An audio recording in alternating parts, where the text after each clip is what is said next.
Hello, everybody, and welcome to the Osas Season 7 finale. We're opening it up here in the group stages with Chikara Kittens versus Among Titans in Group 1. I'm AJ Cannon, and I am joined by Cardsmith. What do you think about this game? I'm really excited to see Fox and Sox play. I'm a little bit of a fan of their gameplay, and we'll see if they can hold it down or not. I think they usually go with the me, but we'll have to see what they go for this game. Yeah, I'd say that usually if you're against Fox and Sox team, you would generally ban out that IME, but has been picking up the Dubu in recent time because of all of the IME bans. So we're going to see potentially a Mako coming out here. That'll be interesting to see. Not as familiar with Fox and Sox on that one, but Mako can be pretty good, and Fox and Sox can be pretty good. So there's potential there with a Mako Estelle X, usually the other champion starting with an E is the one played there, the era. But see what all happens here. Yeah, this is kind of an interesting team comp. So the X, pretty happy about that Mako pick. Gets a lot of size and a lot more speed from Mako secondary, and then Estelle just kind of there as the ranged core controller. Got a speed nerf recently, and the Mako speed will help her as well. So pretty standard team comp from what we are seeing here. Looks like on the other side, we're going to start with Luna Rasmus. Potentially a lot of damage coming in, and it looks like maybe Among Titans sniped away the era from that Mako Kitten comp. And as we get into a game, it looks like for the Awakenings, Aerials and Big Fish, and half Big Fish, half Aerials. Pretty balanced overall. Yeah, we even see the Luna there going for the Big Fish for a little bit more stagger, and of course size on goalie is never bad. Actually helps with the dash a lot, helps you catch the core and stuff more often. So I think, especially since dash range doesn't really help Luna with the infinite dash, aerials you'd think, oh, projectile range, but actually having stagger and size is a little bit better. So I was questioning it at first, and I was like, oh, actually, you know what? The more I think about it, the more that clicks. We see the, God save TF2 hitting himself with the black hole there and being very staggered there and off the edge. First blood to Fox and Sox. Yeah, hopefully they can take an opportunity to capitalize on this power play, but the missile from the Luna ends up taking care of the Hex. Now, can Mako and Estelle stall a little bit, maybe not let their barriers get taken? Fortunately, the boost comes in from Sean the Bomb in order to take one. Rasmus trying to do a really weird strike in order to get the second one. And looks like we're kind of in a neutral state now, as everyone's starting to hit level 2, energy bars starting to go up. We'll see if either side can put it in. Yeah, it was a really nice defense there from both. Really nice offense from the Estelle with Crystal Thorns, but really timely Luna dash from Sean the Bomb. Actually prevents that from being scored, making the point go a lot further into overtime. Second barrier has got the core flip, is using the dash, misses! Fox and Sox picking up that first goal. Yeah, unfortunately, Big Fish, not enough size to catch that dash, but it was a really good attempt by Sean the Bomb. Pretty even point overall, even though the power play came very early from Chikara Kittens, the point just stalled out until overtime for a really long time. And yeah, both sides really putting their all in the OSAS final so far. Yeah, and interestingly enough, actually, we actually saw a kill onto the X is what we see there. And we also see Sean the Bomb staying up. It's a bloodbath over here. Rasmus dying on the other end of things. Not quite the Sad Boys angle, as Sean the Bomb is desperately trying to run up and get to it with no abilities to stop it from happening. Estelle as well, really nicely timed. Rose Orb there from Mura is able to put it right through. The one thing is, Fox and Sox actually going strike shot aerials. Normally you would see the size on the Mako because she has 2 melees, and the size that she gets makes her teammates bigger with the secondary. But the aerial is actually a really nice touch. Double barrier as well from Muraz, an even better touch there. Opens it up with the core flip, just says, screw it, no more overtime here, we're just going to rush it down. The core flip from Sean the Bomb is able to get it past the X and get a barrier as well, really nicely done.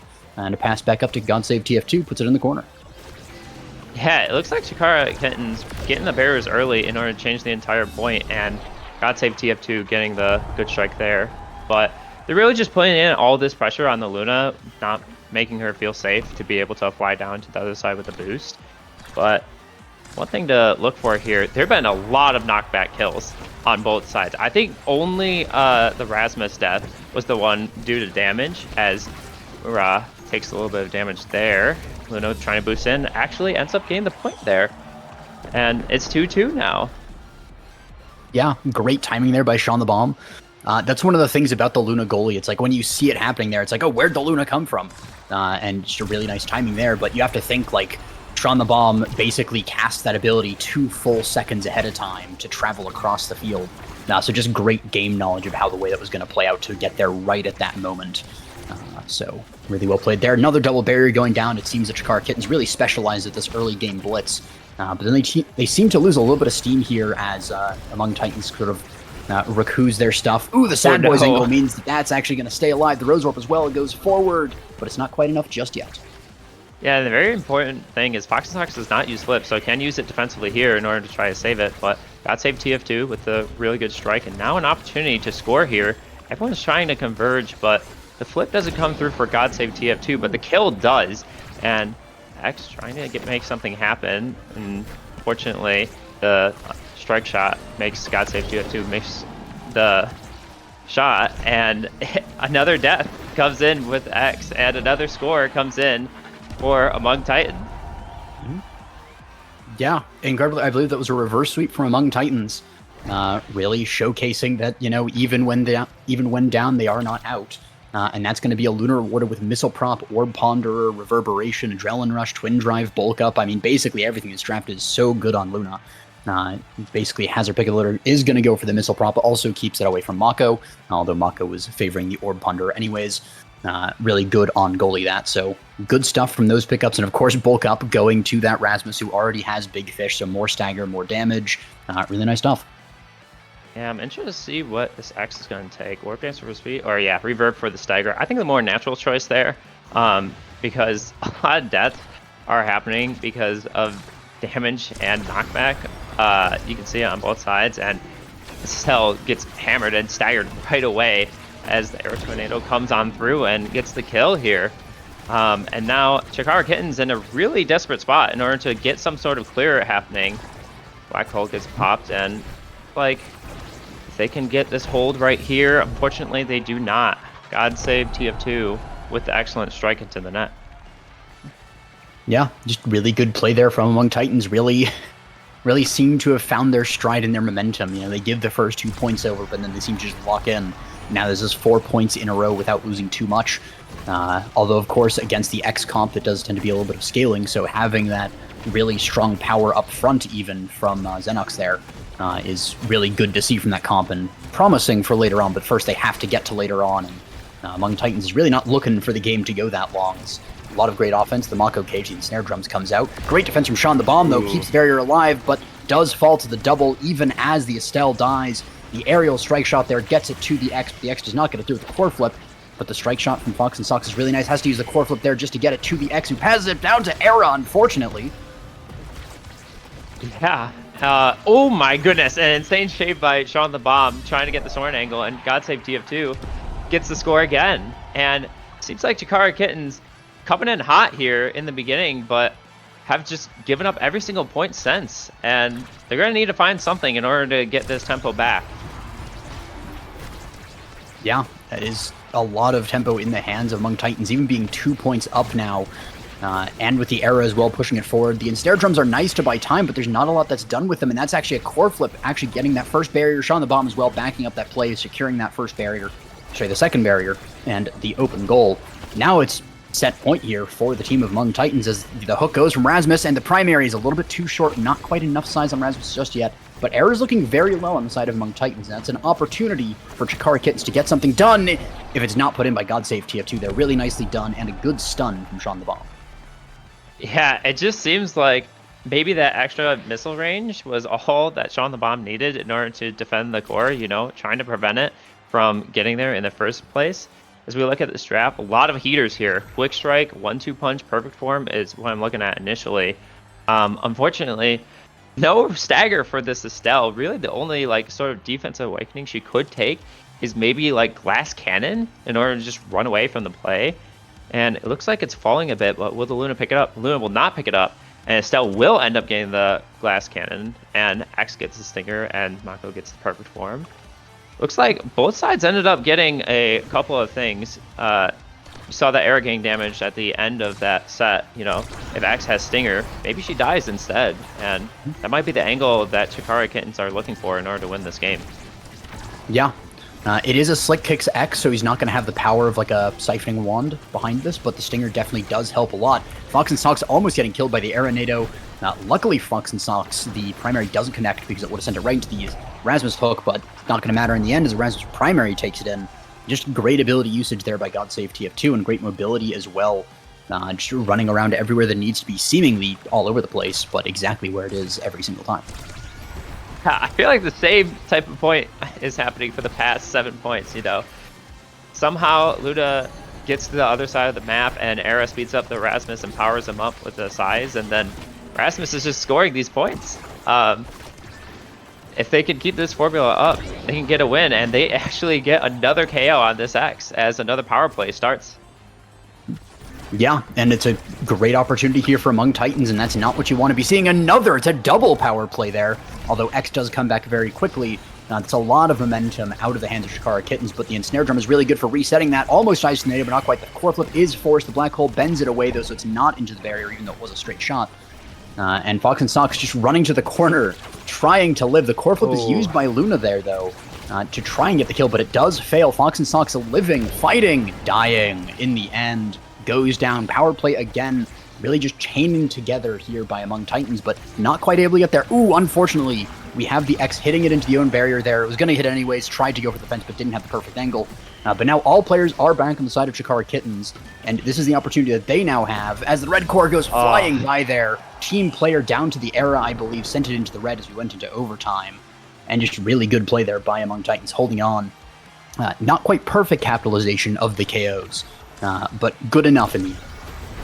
Yeah, it seems like every awakening that Sean the Bomb has picked up, the defense just looks better and better. Team player now being used as part of the offense in order to get the core just barely past Fox and Sox. Strike shot will miss by Fox and Sox, the oof one. Now taking a lot of damage from that X Stinger. Can X get the KO? The Quangle is not quite there from the Estelle, and dribbles back and forth in the corner. Eventually, Rasmus will expend the core flip, and Luna with the Crater Maker gets the X out of the arena. And now, will they score in order to get the match? Arabeam not quite there. Luna almost gets the kill, gets the core flip. It's still defended. Mura now with the core flip. Can they get the barrier down and get a score? Maybe get some of this momentum back. X now trying to get in there. Estelle Beam getting the Rasmus super staggered. And we'll see if Fox and Sox can get the clear. Boost from Sean the Bomb. Not quite there. GodSave TF2 gets the strike again. Gets the score again. And finishes off the match. Yeah, really well played there by Among Titans. Unfortunate knock there from Xenox actually set up that play, knocking the core and Rasmus to kind of the perfect position to get that shot. And Chikara Kittens, they had a really strong opening there, getting those first 2 points, but then seemed to be faltering a little bit. I'm not sure if maybe it's Fox and Sox unfamiliar on the Mako as much. Sometimes the ability usage wasn't quite perfect, using abilities to hit the opponent. We saw on that second to last point. One time when the core was about to go in, Fox and Sox ends up using the primary to hit the Rasmus instead of the core. And it's those kinds of things that really make a difference at this level, where you can kind of get away with it up to a certain point, but Among Titans is not just letting that go by. Yeah, and I mean, the stat screen really tells the story of this game. X, only 47 redirects. Rasmus, 95. Really just taking control of the game and making sure that the core is in their hands and not in the X's, as both sides get a few KOs, and Among Titans getting a boatload of those KOs, 10 in total compared to the 3 on the other side, as pretty clean win, and it's how you want to start if you're Among Titans. Hopefully Chikara Kittens will find a way to maybe win their next few games, but that's how that match went. Yeah, and I will be looking forward to seeing how Chikara Kittens comes back from this one, because of course, starting off the game, there's 2 ways it can go. It can be, you can brush it off. Oh, it's the warm-up game, it's the first game, go back, workshop it a little bit. But of course, it can also go the other way, where you lose the first game, and suddenly that's your mental in the tank, gone away for the entire rest of the tournament. So we'll be seeing how Chikara Kittens can can continue this and potentially recover, and how Among Titans will be able to go forward with momentum after a break.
Hello, everyone, and welcome back to next match of Osas.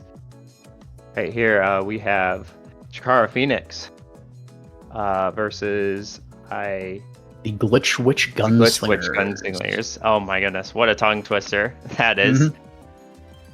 Yeah. But definitely a name that is as famous as it is hard to say. We've gotten lots of praise for this team before.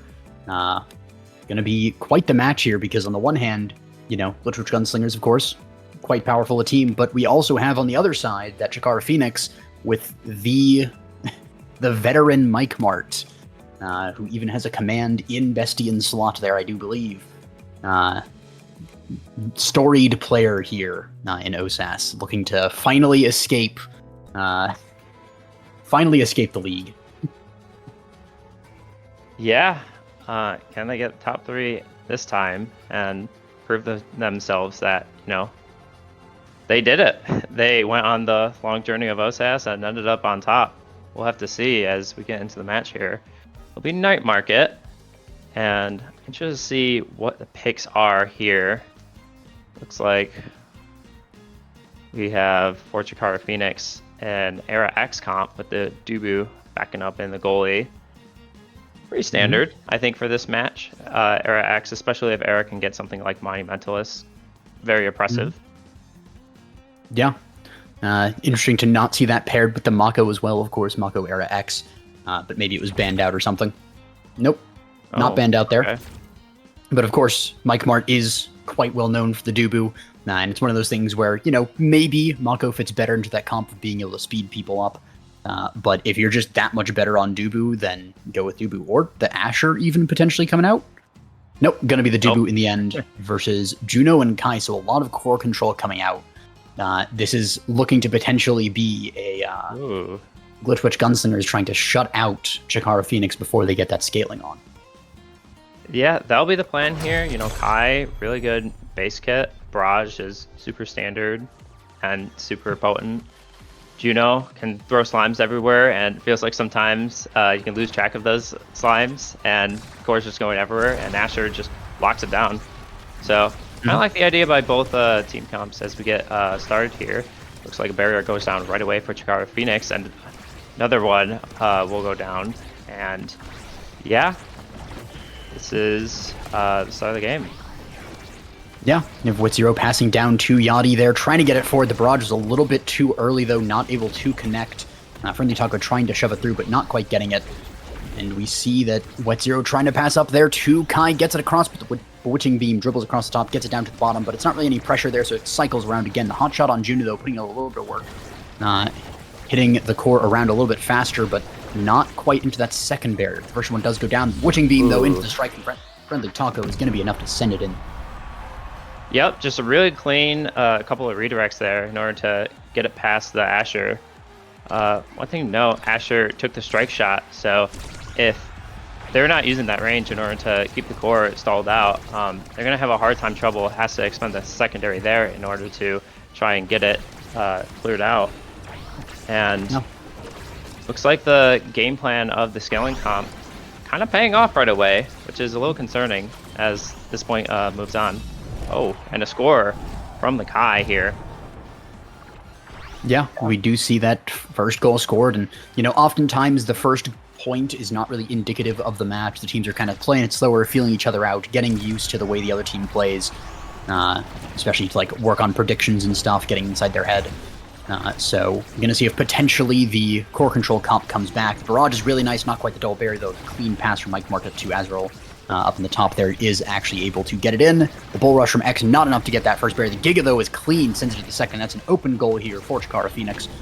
And Glitch Witch Gunslingers is attempting to put it through. Friendly Taco has the core, not going to use it just yet. Wants to save it for a goal, ideally, there. Not even going to need it, though, with a great interaction there. The Dubu wall as well to shove it forward and keep it forward. Means the core has to go up to the arrow, just puts it right in. Yeah, really good strike there. Almost frame perfect straight on down. But one thing to note about both the teams, one side getting a couple of core flips here, but they're both 0-1. So this is almost a must win in order to feel a little bit comfortable about the next round. You need 4 wins in order to safely move on. And yeah, with both of them being 0-1, you know, if they lose this game, they're 0-2. It's not looking so good in order to move on to the bracket stage. Yeah, and of course, if you're able to get one of those coveted top spots in each group, you instantly advance all the way to that finale of the winners. You are guaranteed at least 3rd place, even if you lose every match after that. But a great double barrier with the core flip, though, from the Juno into the Dubu Particle Accelerator, works some magic. The Slime, though, goes down even as Asher dies on the other side of the map.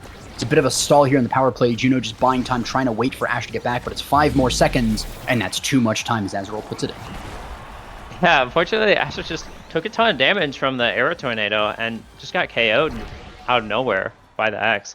We'll have to see what Awakenings here. Perfect form available for the X if they elect to take it, and that's looks like what they'll be hovering. A lot of good stuff here. Some cooldown reduction, some speed. Cast to last for the Kai if they want to elect for it.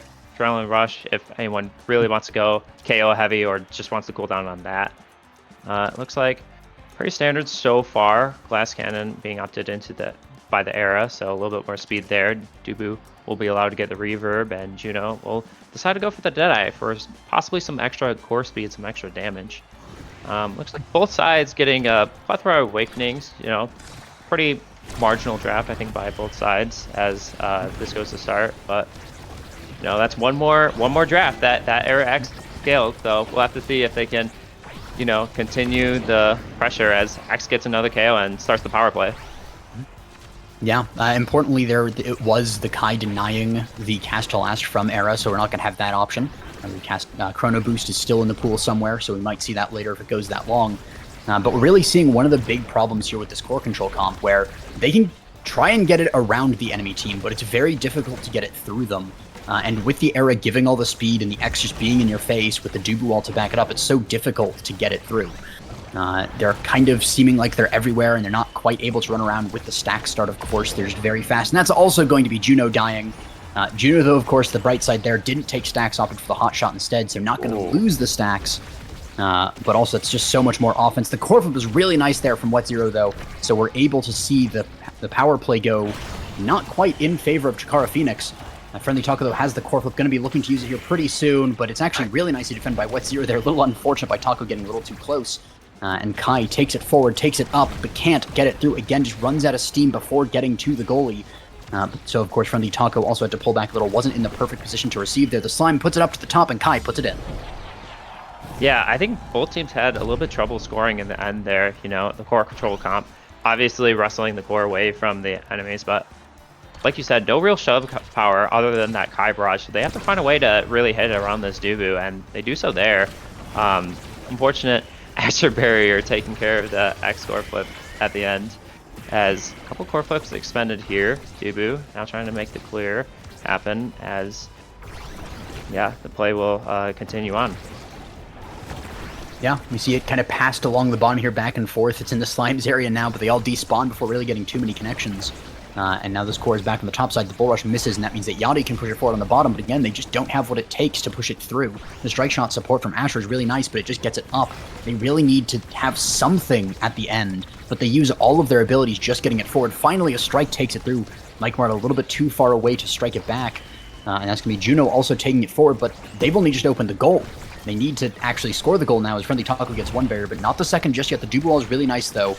Azrael using that core flip there, but it's actually really nicely countered by a barrage. We see X beating up the Juno, almost getting the kill, but not quite yet. The core flip from Asher is really nice, gets it up, but the Night Market angle sends it right back there. Unfortunate bounce at the strike shot, though, is able to save it. Yachty goes off the edge with the Bewitching Beam. The log sends it into the Asher ult. But so far, this core is stabilizing for just a second here, but it goes up to Friendly Taco, who has the core flip available. The strike misses from Azrael, so it stalls out for a second. The core flip is used and just kind of stalled out there, but we're in overtime, so there's a red core as well. A little bit of an unfortunate Night Market bounce means the barrier goes down, the goal is open. Yeah, it feels like Wedo just barely got every single save there as Mike Mart barely gets the core with the Dubu. Oh no, Tofu Fortress being a little bit of a blockade for this core. And fortunate angle there makes the Juno get the score. Yeah, kind of a Night Market angle into a Night Market Tofu there, as it bounced in such a weird way off of the bowl right up to the top of the goal. You hate to see it if you're Mike Mark, but that's actually going to put Glitch Witch Gunslingers 2 points ahead here and looking pretty good here. Potentially looking to try and close the game out, but of course, every time we bring up the length of the game, it has to be mentioned. Chikara Phoenix is on a scaling comp, and they've already taken that first set, so even getting the one set here to be even feels like you're behind for Glitch Witch Gunslingers, and they haven't even gotten the set yet. Yeah, and a lot of pressure both teams in order to get the score. One barrier down for each as Leto tries to get the clear here. Does manage to get it with the Asher ult, and looks like now it's stalling out to a neutral state as we're just kind of hanging it back and forth with each other and seeing what will happen. Yeah, Kai running up to the top here. That cast blast makes him very fast for a long period of time there.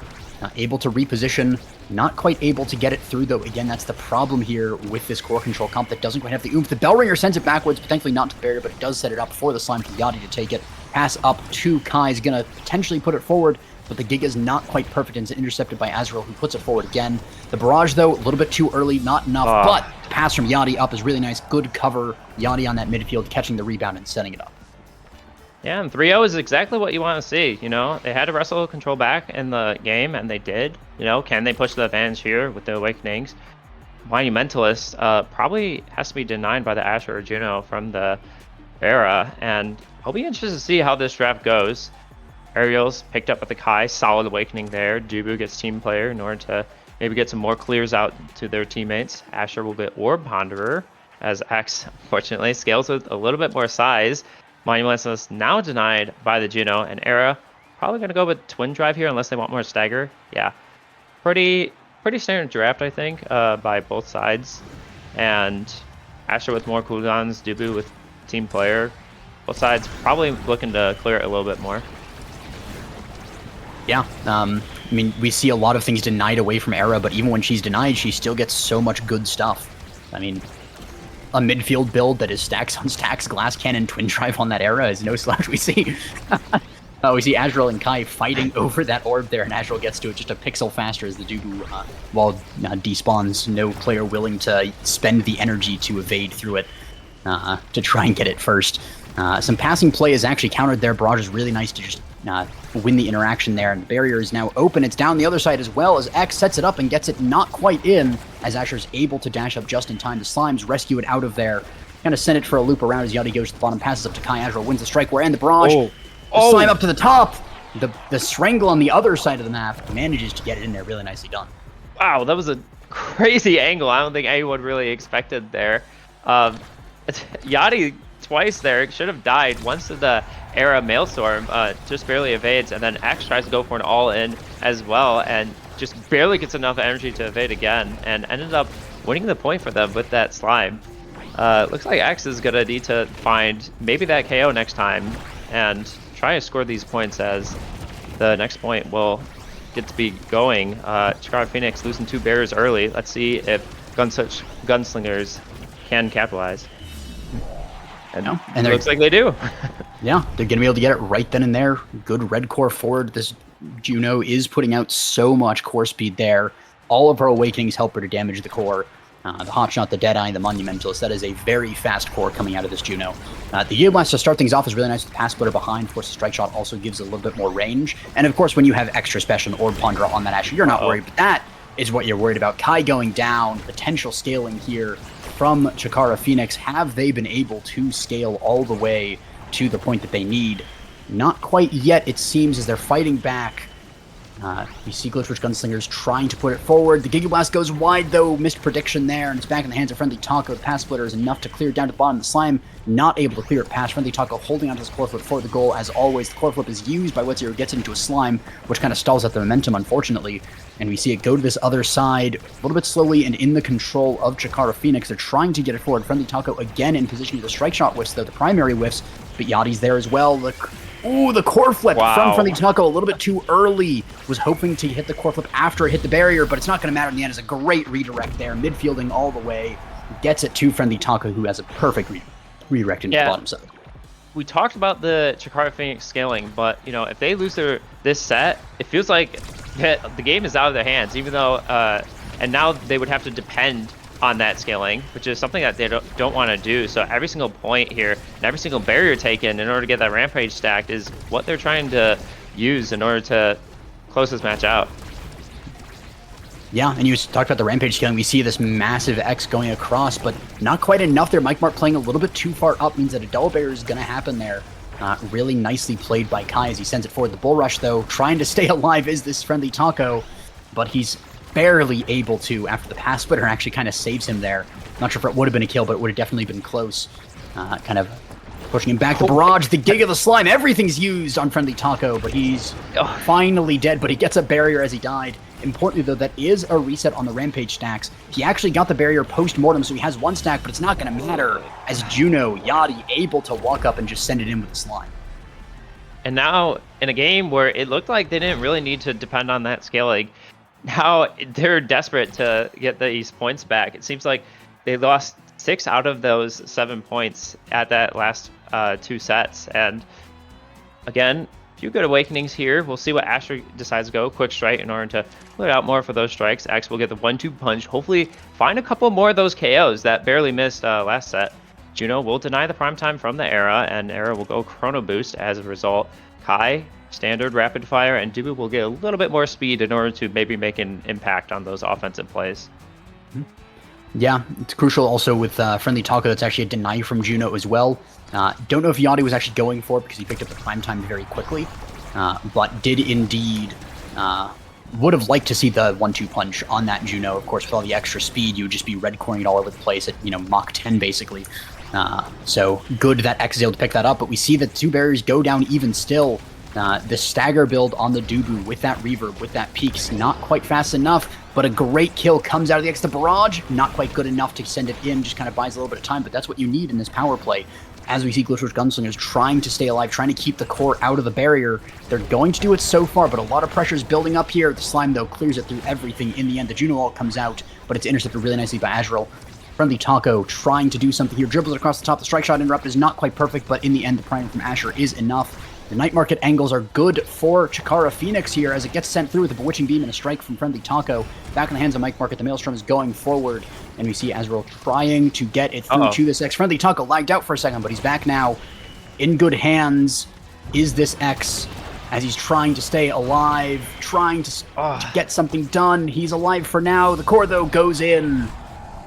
The lag, I'm not sure if that would have cost the point because it wasn't quite in control there, but it seemed Friendly Taco is finally back in. And, you got to give him one. The internet was just like, you know what? Before Chikara Phoenix starts their sweep here, we'll just give 1 point to make the Glitchwitch Gunslingers feel good. But they're going to be coming out swinging here with a lot of force. Yeah, definitely will make the match a little bit more interesting with that. Looks like the 1-2 punch really coming through for the KO with the X as we get started with this next point. It felt like that last point, there was like 6 different instances where either side could have scored, and it ended up being the barrage that ends it all.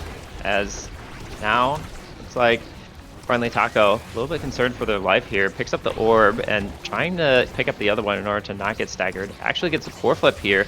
Can they get the defense here with the core flip? Maybe has to use it for survivability as they get staggered again. And can they make this corner offense happen as Friendly Taco tries to survive here? Yeah, even had to burn the core flip there just to stay alive, and is actually going to walk into the Asher ult there, which actually kills him with the knockback.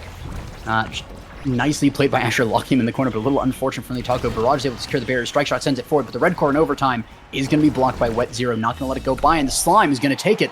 And now we see Glitchwitch Gunslingers off on the back foot at first, but now sweeping it away, 1 point away from taking the game.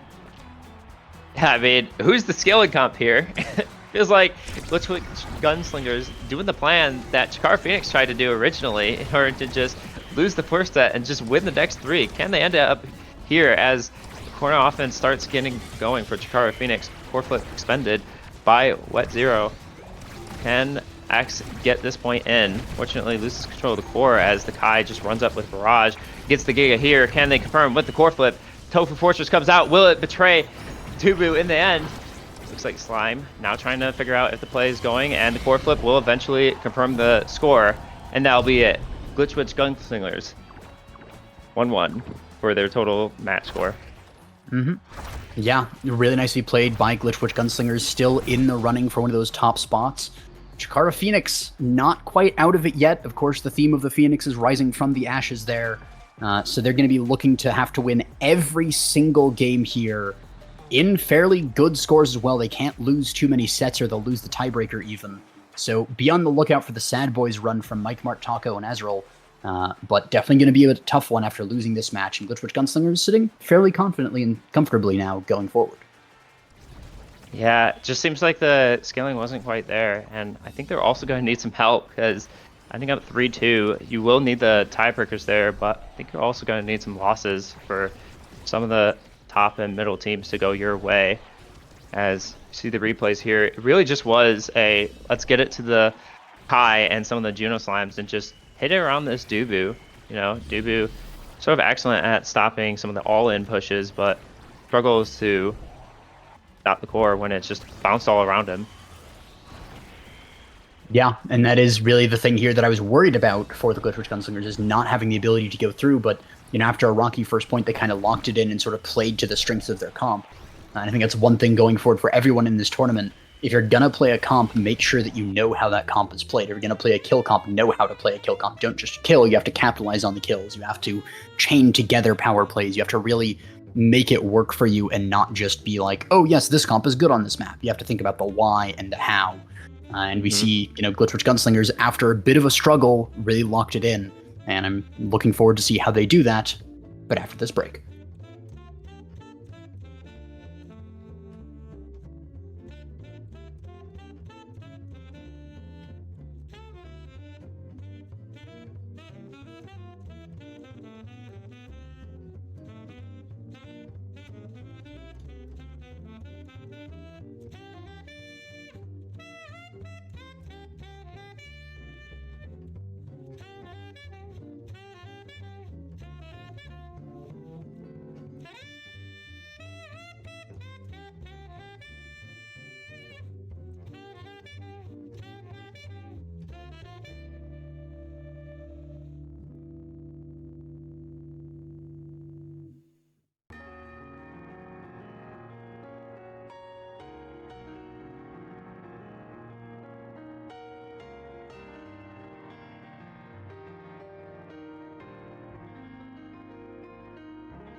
Hello, everyone, and welcome back. We are still in group stage here, and it should be a pretty solid game here. We're going to have Chikara cheating, the runner-up to graduating of last season, versus Kazan's Puppy Club, which has been kind of a dark horse of this tournament, kind of just showed up and started wrecking house. So, should be pretty interesting. One of the things I'm really looking forward to is what I like to call the EKC fan gambit, where he will take out a barrier and die for it. And it can really go either way, where that starts a power play where you lose, or it can be the thing that gets you the score. So, going to be looking forward to that. Man, that sounds like it goes pretty hard here, as we're seeing. Unfortunately, this isn't one for all, so we're not going to be able to all play Kai. But Era and Juno banned here from both sides, and a bunch of random selections, as we'll see what EKC Fad decides to go to for the first pick here. Yeah, kind of interested to see what they're going to go for Night Market again with the Kai selection, if they're going to do something that we saw last match, or if we're going to see something completely different. Yeah, seems we are definitely going to see that Kai coming out. Still on the randoms, not giving me anything to talk about with the hovering. I mean, look at that APM. They're just going. It might even have been an auto clicker set up just to random. I know some people who've done that. So just to optimize randomization. We're going to see an Asher and a Kazan coming out of here from Takara cheating. So some powerful picks there. Going to be a lot of control coming out of the comp there. Mako as well, so it's probably going to be Brando on the Asher forward. The Mako in the defense. That could go the other way as well. But then we have Blind on the Julie with Dubu in the goal there on Wipeout Ninja. Almost canon comp with Kai in place of Estelle. But pretty interesting stuff. Looking forward to see how this goes. Yeah, Kazan goalie actually, Mako forward, with the team play, and right away, Blind just gets a dash bunch kill as Brando tries to do the same. Unfortunately, can't get there. KC fan will get a barrier because of it. But interesting comp selection by both sides, and we'll have to see how good this Kazan goalie is with the Mako, I guess, midfield here. And here's how the point will get started, as one barrier goes down on both sides. Yeah, I will say I'm generally not a fan of the Mako midfield as much, because she doesn't really have much mobility. She gives it to other people. There was a buff to that recently, but a second barrier goes down there. East fan trying to get it through the Dubu wall, though. That Tofu Fortress, really nice. The IDC kind of red-coring it into a Night Market angle there, kind of cycling it around for a second. Blind with a great dodge through the snare drums. It's in Wipeout Ninja's hands now, though, as he tries to get it up to the top of the map. The red cores out of Kazan are pretty nice. It is that team player Kazan start, of course. So he's going to be red corn all over the place this game in that closed form. Going to go over to Blind. The Gigi goes a little bit wide, unfortunately. Blind tries to go for a drill, but it's intercepted. The path splitter is also really nice, gets it through, and that's an open goal for the other side. Now Brando really putting in a lot of work and almost killing Wipeout Ninja, but a timely orb is going to save him for now. Blind trying to get into position, but not quite able to. Almost gets the kill onto striker Rasmus, but it's not quite enough just yet. Pass down to the bottom, goes along the bottom. Blind has it, doesn't now. It's all over the place there. The dribble is kind of good, but Mako's passive is able to snipe it away, and that's a goal from Brando. Yeah, just got around the Dubu just in time. But one thing I'm noticing right away, Blind is going for every kill possible that they can see. And if they get something like Ad Rush and a little bit of power, they could really just get a bunch of KOs and go off with that Adrenaline Rush. And IDC with the team player just really feels like a third ability that Kazan always has when they're in that closed form. Just being able to punch it out to their teammate. Yeah. It does have a little bit of finesse with positioning, because of course in order to team player you have to hit it towards them, but with Kazan's closed form you kind of have to be in line with it, so you have to look out for that from IDC, but he's been playing it pretty well so far. And we see Blind dribbling off the top, use the ult to get another dribble. It's really nice. Dash punch is also good, and it sends it in. Yeah, really good Juliet play. Just pretty much sequence every single ability and strike just perfectly there. We'll have to see how Blind will continue on. I don't think Blind got a kill other than that first one in the first point. And yeah, it looks like both sides trying to get to a neutral state, and we'll see if either side can get some sort of advantage here as the point starts. Yeah, the Incentrum almost backfiring there, but it is able to buy some time. The Corp was really nice from Brando, but it's not good enough. Good defense there from Wipeout Ninja, even almost killing Brando with the Dubu roller, the somersault. Even kind of lagging a little bit there, unfortunately, but managing to get it done. Rubber banding all over the place, but, sometimes you don't need to be actually present in the game if you're that laggy. You can just kind of feel it out, play 300 milliseconds ahead, and just diff the enemy team that way, even while lagging. And EKC fan is looking to do that here. Yeah, point sort of stalls out a bit. Looks like we're just waiting for abilities to come back up on both sides. as Blind now getting the flip. Will they dash punch flip Brando here? Ooh, Brando thought though, did burn the evade early and not really a whole lot of energy. Eventually does get the KO there, and it looks like another power play will start for Kazan's Puppy Club. Yeah, really nicely done by them there. They actually get the barrier as well. The red core forward in overtime through the log as well. Back up to the Kai and the dash punch as well. Blind ever clean on those dash punches. That is the thing to look out for in Blind. I was talking about the EKC fan Gambit, but that is Blind's signature of just dash punch. He's really good at that ability. Or that combo, I should say. Yeah, and the good thing is, you know, EKC fan not really dying that much. I think partially due to the lag, actually. And Blind confirming all these kills, starting to get the XP going, and if they can get an early first pick, you know, that 1-2 punch, that adrenaline rush, like I said before, can be the game ender for this game, as the team player there from IDC able to get to Brando to confirm the barrier and the score at the end of this point. Yeah, really nice comeback there from the side of Chikara cheating, tying it up to 2-2, even as Kazan's Puppy Club was trying to finish this out, but EKC fan potentially lagging a little bit less. I spoke too soon.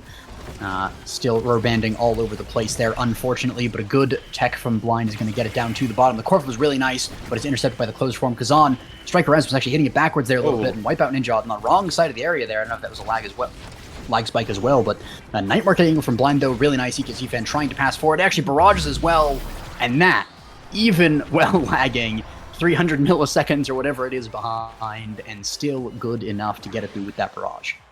Yeah, that was crazy. You know, the Kazan umbrella only knocks the core back so much, and the barrage was just able to catch up with the goal here. And as we go into this draft, I mean, Prize Fighter, 1-2 punch, and Unstoppable are all up. I think that's what I'm looking at to see this Juliet game getting a lot of KOs. It looks like instead they're going to opt into the reverberation in order to get that dash punch up more, you know, confirm more ability sequences and confirm more gold. Dubu just getting the reptile remedy in order to ensure their survivability, and Kai with the chrono boost. Twin Drive and Glass Cannon, the other two selections here, pretty standard here, but yeah, a little scary for IDC here because they weren't able to select the unstop to really stop the Juliet. They kind of had to deny the 1-2 punch as EKC fan gets another kill here, and one barrier goes down on both sides. Power play will start. Yeah, it seems that EKC has leveled up the Gambit. Instead of dying to get the barrier, he's going to have the enemy die in order to get the barrier. So good bit of practice there. Good stuff. Ooh, the kill as well from really nice. And one other thing, though, is that reverb on the Julie is really nice because it was that bulk up start, so it has so much power and cooldown because that gets the second barrier 2 weeks hit, and giving the strike a little bit because of the lag spike. We see a nice dribble from Blind. Also, the Strike War win. The Giga, though, unfortunately clears the goal, but it actually is an opportunity for Blind to stack a little bit more XP on the Kazan, completely intentional. The core flip as well, a little bit unfortunate. The Night Market angle as well. KPC has just not had a good time of it the last 2 seconds here. IDC respawns, trying to get it done. Good somersault from Wipeout, and he's going to send it forward. Kai sends it forward as well, but he's lagging a little bit too much to get to the core, and that's Blind dying, going down in the enemy net. The Giga, though, hitting Asher, stuns her for a second, but doesn't get it through. Wipeout Ninja trying to use the core flip to buy a little bit of time. Striker Rasmus as well, eking forward with that core flip. Going to use it right in front of the goal, but a log is great to counter it, but in the end, Brando's able to get to that barrier right on the bottom of it, and of course, a nice hook strike from the Kazan is going to send it forward at blazing speed. I mean, this is already a wild game. So many KOs coming out on both sides. IDC confirming that last one. Juliet, dash punch, really good sequencing with the lag punch and the strike, being able to get that goal in. It seems like this core's gonna be red, and the kills are gonna keep falling on both sides as this game continues. Yeah, it was really nicely done there by KPC. We saw that EKC fan didn't quite have the angle to actually score, but sent it into the corner, and Blind was able to use the punch to get it in. So absolutely beautiful play there. But Brando, though, not one to go quietly, managed to secure a double barrier. Then, of course, the red cores from the Kazan sent it forward so nicely. Blind with a nice dribble, gets it to the bottom, but not into the barrier. EKC fan, again, fumbling in the midfield with the lag, but recovers for a second, and that's enough. Actually lags back into where the core is absolutely perfectly. Lag coming in clutch on that time, but not quite clutch there, as the core just kind of goes all over the place. It's on the bottom, it's now in the barrier. Not quite good defense there by IDC. EKC fan struggling and trying to hit this core, but just cannot get it through, and that's going to be Brando picking up the strike war winning against Wipeout Ninja. I mean, It's crazy because I feel like some of the time, the leg's actually helping AKC fan, get to the core correctly or even not get KO'd. And some of the times, you just miss three strikes, and that cost the goal for you. Now, Blind getting another kill here, activating that Palmer's again. Spends the core flip to get the barrier right away. Can they get the second barrier here? Yeah, EKC fan finally winning Strike Wars here, recovers from the lag just long enough to get that done. Double barrier opens up, and that is an open goal here as KPC looks to put it in. The red core, those are really nice, though. Blind misses the punch there uncharacteristically. The Tofu Fortress kind of really staggered there, but it gets the job done in the end. EKC fan blitzing across the map, and it's going to be IDC putting in her own goal there, unfortunately. Yeah, I think if he actually just did the slip into just a regular strike, it would have saved, but fortunately the pop-up not quite there to save it. And we'll have to see if Kazan's Puppet Club can close out the game early. Looks like Juliet just seems to be getting a KO every single point, and if she can keep getting these KOs, they're going to end up getting the win, especially when 2 core flips are used right away by Chikara cheating. Yeah, we see the barrier there nearly going down, but Wipeout Ninja's really good on this Dubu defense, just using the abilities really well. Even there, defending against Nashor Primary is no mean feat there.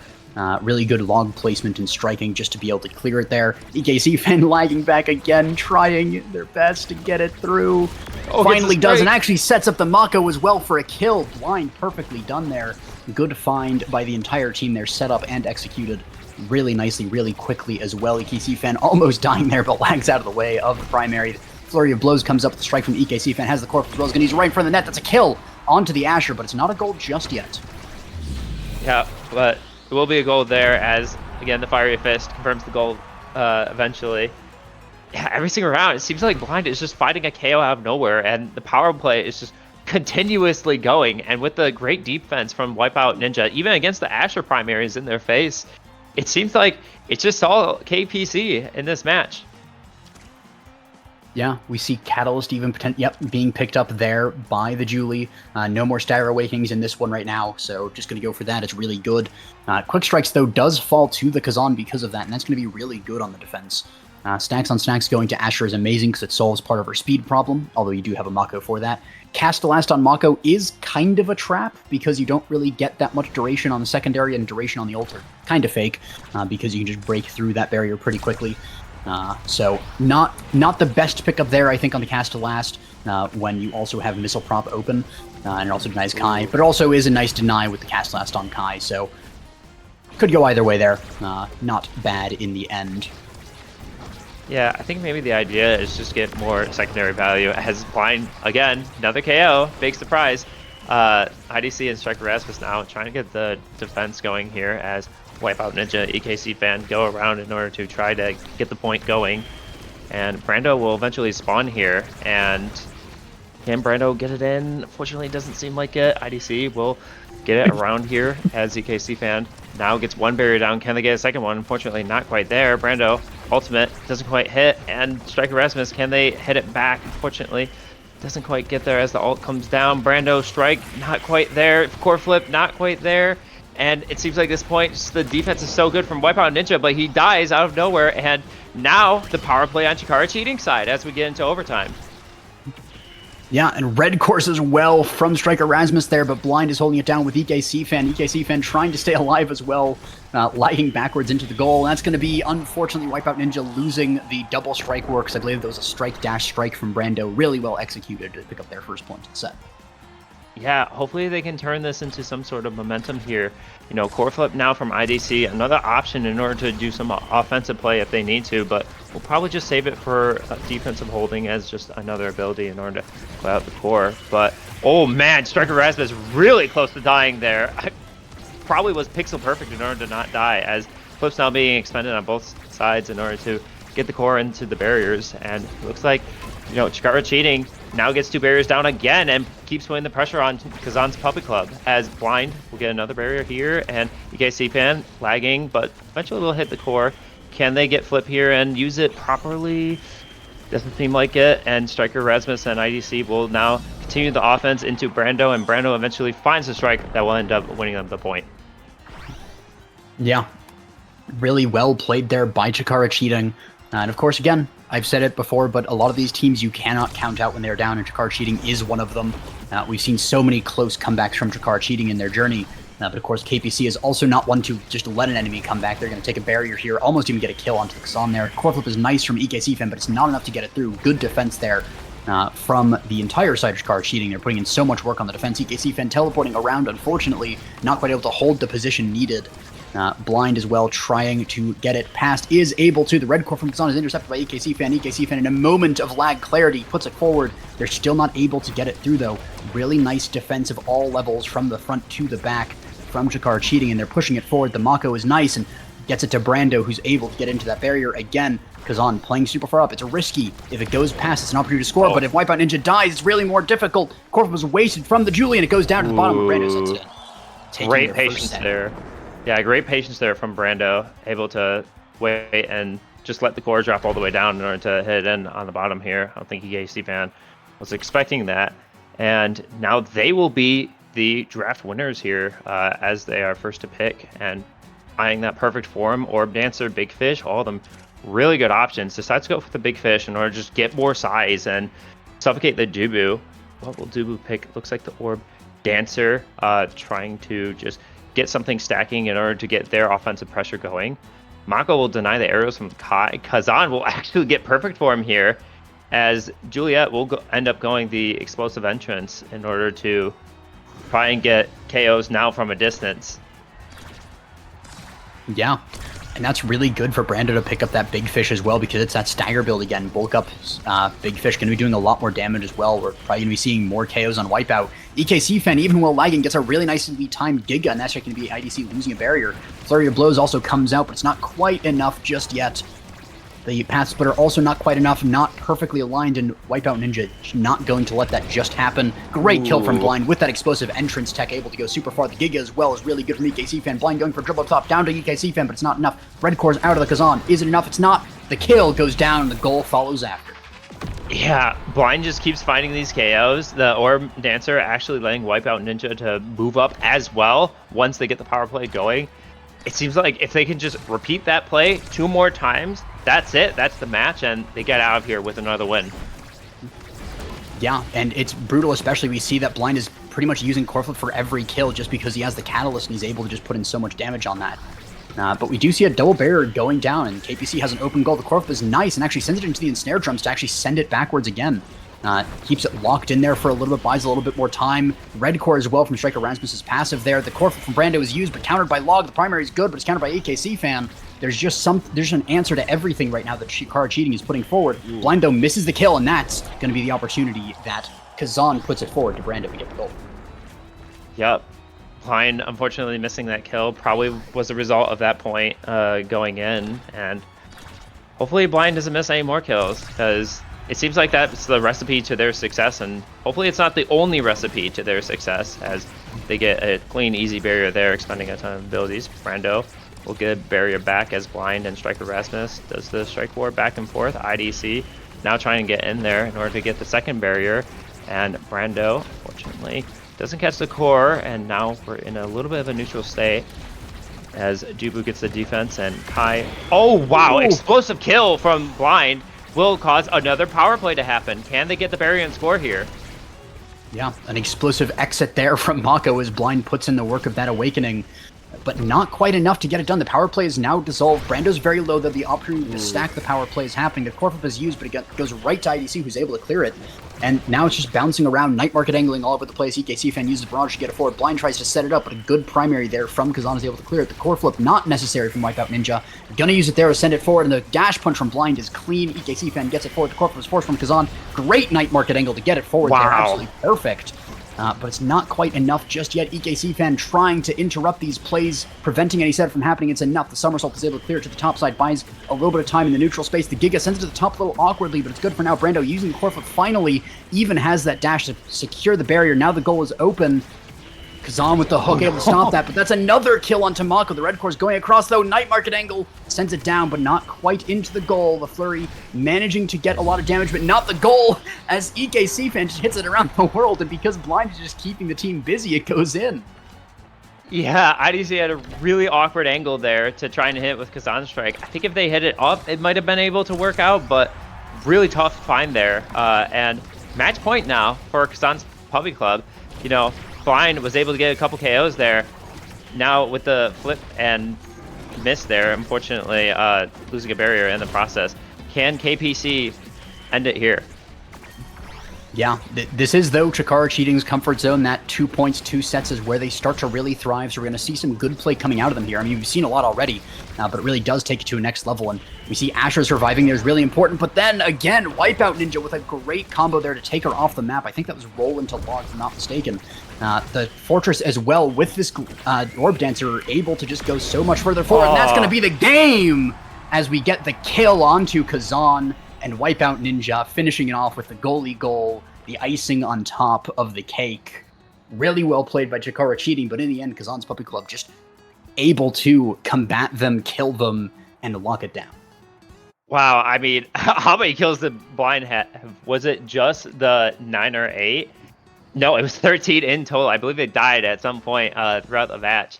And I mean, that last point was pretty much the whole thing. You know, Wipeout Ninja, great defense, eventually like moves up and Blind gets a kill out of nowhere, and they capitalize straight off the power play. Really cleanly played by Kazan's Puppy Club. And yeah, they get another game in, they get another win, and I believe they're looking good. I think they're 3-0 now in total matches. Mm-hmm. That sounds Yeah, about 3-0 right now from them. Yeah, so 1 more 3-0. game, and they're probably going to move on to the bracket. Yeah, absolutely incredible by them, even with EKC fan lagging. And that's one of the big things is, you know, in these kinds of games, midfield is the linchpin. It's the connection between your goalie and your forward trying to get it to them. And, you know, when that linchpin isn't operating 100%, it can really feel clunky. And we saw a lot of moments where the core control was just not in because of EKC fans lag, but really managing to pull through in spite of that, show that determined spirit, and just keep things chugging, take the moments that he could, and just send it in as much as possible, doing what he could, and it was well more than enough, as we see Kazan's Puppy Club shutting down Chikara Cheating's attempt at a reverse sweep. Yep. Just felt really clean from Kazan's Puppy Club. You know, hopefully they can get one of the next few games as a win and move on to the bracket stage. Really interested to see what they'll do beyond the group stage. And, you know, don't leave for now. We have more matches to go. And, yeah, this will be our curtain call here, I believe.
Hello, everyone, and welcome back to Osas Season 7 Finale Group Stage.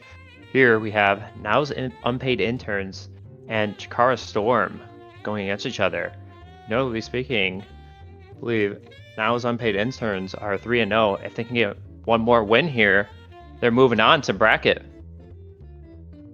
Yeah, this is a pretty big game for them, and also a pretty big game for Storm, because if they lose this one, then that puts them not quite out of the running, but it puts them into tiebreaker territory. If they win this one again, similarly, it will help them to secure at least a position in the bracket, if not necessarily the top spot. So both teams kind of vying for security in this. They have other chances after this game, but the stakes are still not that much lower because this is just peace of mind, which helps you play so much better in other ones. And also of note, Now's Unpaid Interns is the Animal Wranglers. They have subbed out one player who couldn't make it. So Noir Vertiges is out for Vankui. And yeah, still, even with a sub though, going pretty strong. 3-0 is pretty good in any time, but especially with that sub. So looking forward to him. Yeah, looking at the Awakenings and the map selected in the lobby, it looks like Twin Drive Stinger are the Awakenings, but we are on Oni Village. Oni Village, not a map known for a lot of damage, but it's a map known for a lot of core control. So we'll have to see if, a team just says, yeah, we're going to go any damage anyways. We don't really care. Stinger's just that good of a start. Or if we can see just 6 Twin Drive core control on both sides for both comps. Yeah. Still a little bit before we get into this game, but should be pretty interesting.